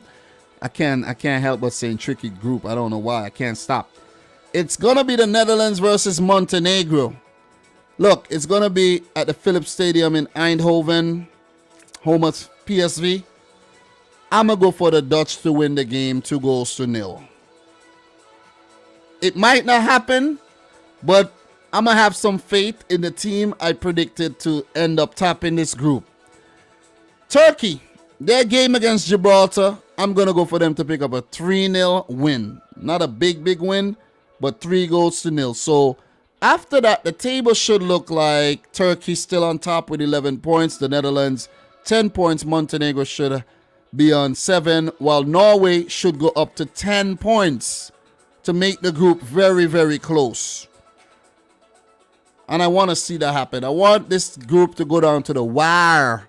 Right down to the wire, baby. I think the Netherlands will qualify directly. But, guys, there's a possibility that they could go into the playoffs or miss out altogether. That would be a disaster. Imagine the Netherlands missing out on back-to-back World Cups. Oh, my God. Jesus Christ. That'd be a disaster. But we're going to move on to the next group, man. These are just predictions. We have to talk about these games more in depth tomorrow. We have Group H, and then we're going to just look at what happened in Asia and then in OFC, and then we finish off the live stream. All right, so Group H, Croatia currently on top, 7 points. Russia, 7 points. Slovakia with 6 points. Slovenia with 4. Malta with 4. And Cyprus at the bottom with 4. Very, very closely contested group here. We have Slovakia playing Croatia. That game will be in Slovakia. I'm going to go for a 1-1 draw here for this game. Croatia are the type of team that do not play very, very well on the road. If it's at home, it's a different story. But their road games, they usually don't play well. And with Luka Modric, I didn't see him in the game. He did not play the last match. I don't even know if he's going to play this match. They need him. They really need him, man. They really need him before someone else steps up. They really need him. So I could see them drawing the game. Not lose the game, but picking up a draw here. So we're going to keep it moving, man. We're going to keep it moving. Let me just bring up the fixtures so you guys could see. And we have Cyprus versus Russia. I'm going to go for 2-0 to Valery Karpin and his boys. For Valery Karpin, pick up his first competitive win as manager of the Russian team. Slovenia versus Malta. I know Malta picked up a good victory over Cyprus there, but I'm going to go for Matthias Kek and his boys to beat Malta 3-1. What happened before Slovenia versus Malta, you may ask? Did they play it? Did they play it? I don't think they played yet. This will be the first game between these two teams. Yep, first game between Slovenia and Malta. I'm going to go for Slovenia to win 3-1. You know what I'm saying? All right, so what we're going to do, guys, we're just going to talk about what's going to come up next in AFC and touch a bit on Oceania. Because remember, guys, this is World Cup Qualifiers Daily, where we talk everything World Cup. So, look, just to recap what happened on match day 1 of the Asian qualifiers, the third round. Japan lost 1-0 to Oman on home soil. South Korea drew with Iraq on home soil. Iran beat Syria 1-0. The UAE was held by Lebanon on home soil. Australia beat China in their adapted home over in Qatar. And Saudi Arabia came from behind to beat a very spirited Vietnam who went down to 10 men. The next games coming up will be on Tuesday, September the 7th. And I will make predictions for these games on Monday night. Or who knows, maybe I should put out a little prediction package and predict these games. Who knows, that'll be cool. That'll be cool, but I don't know, man. It's a lot of work, man. It's a lot of work. I could do it. It's a lot of work, man. It's a lot of work. I'm already preoccupied with the content. So, yeah. South Korea versus Lebanon. That'll be a home game. Remember, it's South Korea versus the Middle East in Group A. So, it's going to be very, very difficult for them, man. Get your act together, Hunming son. Vietnam will play Australia. And where would this game be played? This game will be in Vietnam, actually. That's a lot of traveling for Australia. From Australia to Dubai, well, not Dubai, to Qatar, to Doha. Then from Doha to Vietnam. Wow, that's a lot of traveling. China will play Japan. That's a derby. I think Japan used to be owned by China one time. So, China versus Japan. And in terms of where that game will be played, that will be played at the Khalifa Stadium in Qatar. I don't know if China is on lockdown or what, but that will not be played on Chinese soil. Then Oman will play Saudi Arabia. Where would this game be played? This game will be played in Oman. This game will be played in Oman. So, yeah, it's going to be interesting to see if Oman could follow up their victory against Japan. That would be big. That would send shockwave through the football world again. Syria will host the UAE, and in terms of where this game will be played, it will be at the King Abdullah Stadium in Saudi Arabia, in Jeddah, Saudi Arabia. So, do we have any more games? Yes, we have the derby between Iraq and Iran. Where would this game be played? It will be in Qatar at the Khalifa International Stadium. So a lot of games on neutral soil, but the show must go on, whether you're playing at home, abroad, or a neutral soil. October 7th would be the next window coming up for these matches in OFC, and October 12th. Then there's games in November as well. There's actually, in November, let me see. Yeah. And then there's games in January and February, March as well. So qualifiers are going all the way into March next year. So World Cup qualifiers daily will be actually going deep into, early next year, I should say. Deep into early next year. So, look. In terms of Oceania, I'm still on the European thing there, but yeah, I can't really make myself big. I have my boy Liam sleeping here, so it's not very aesthetic to have him, you know what I'm saying? But let me just put that nice picture of Lorenzo Insigne, and he's in the back as well.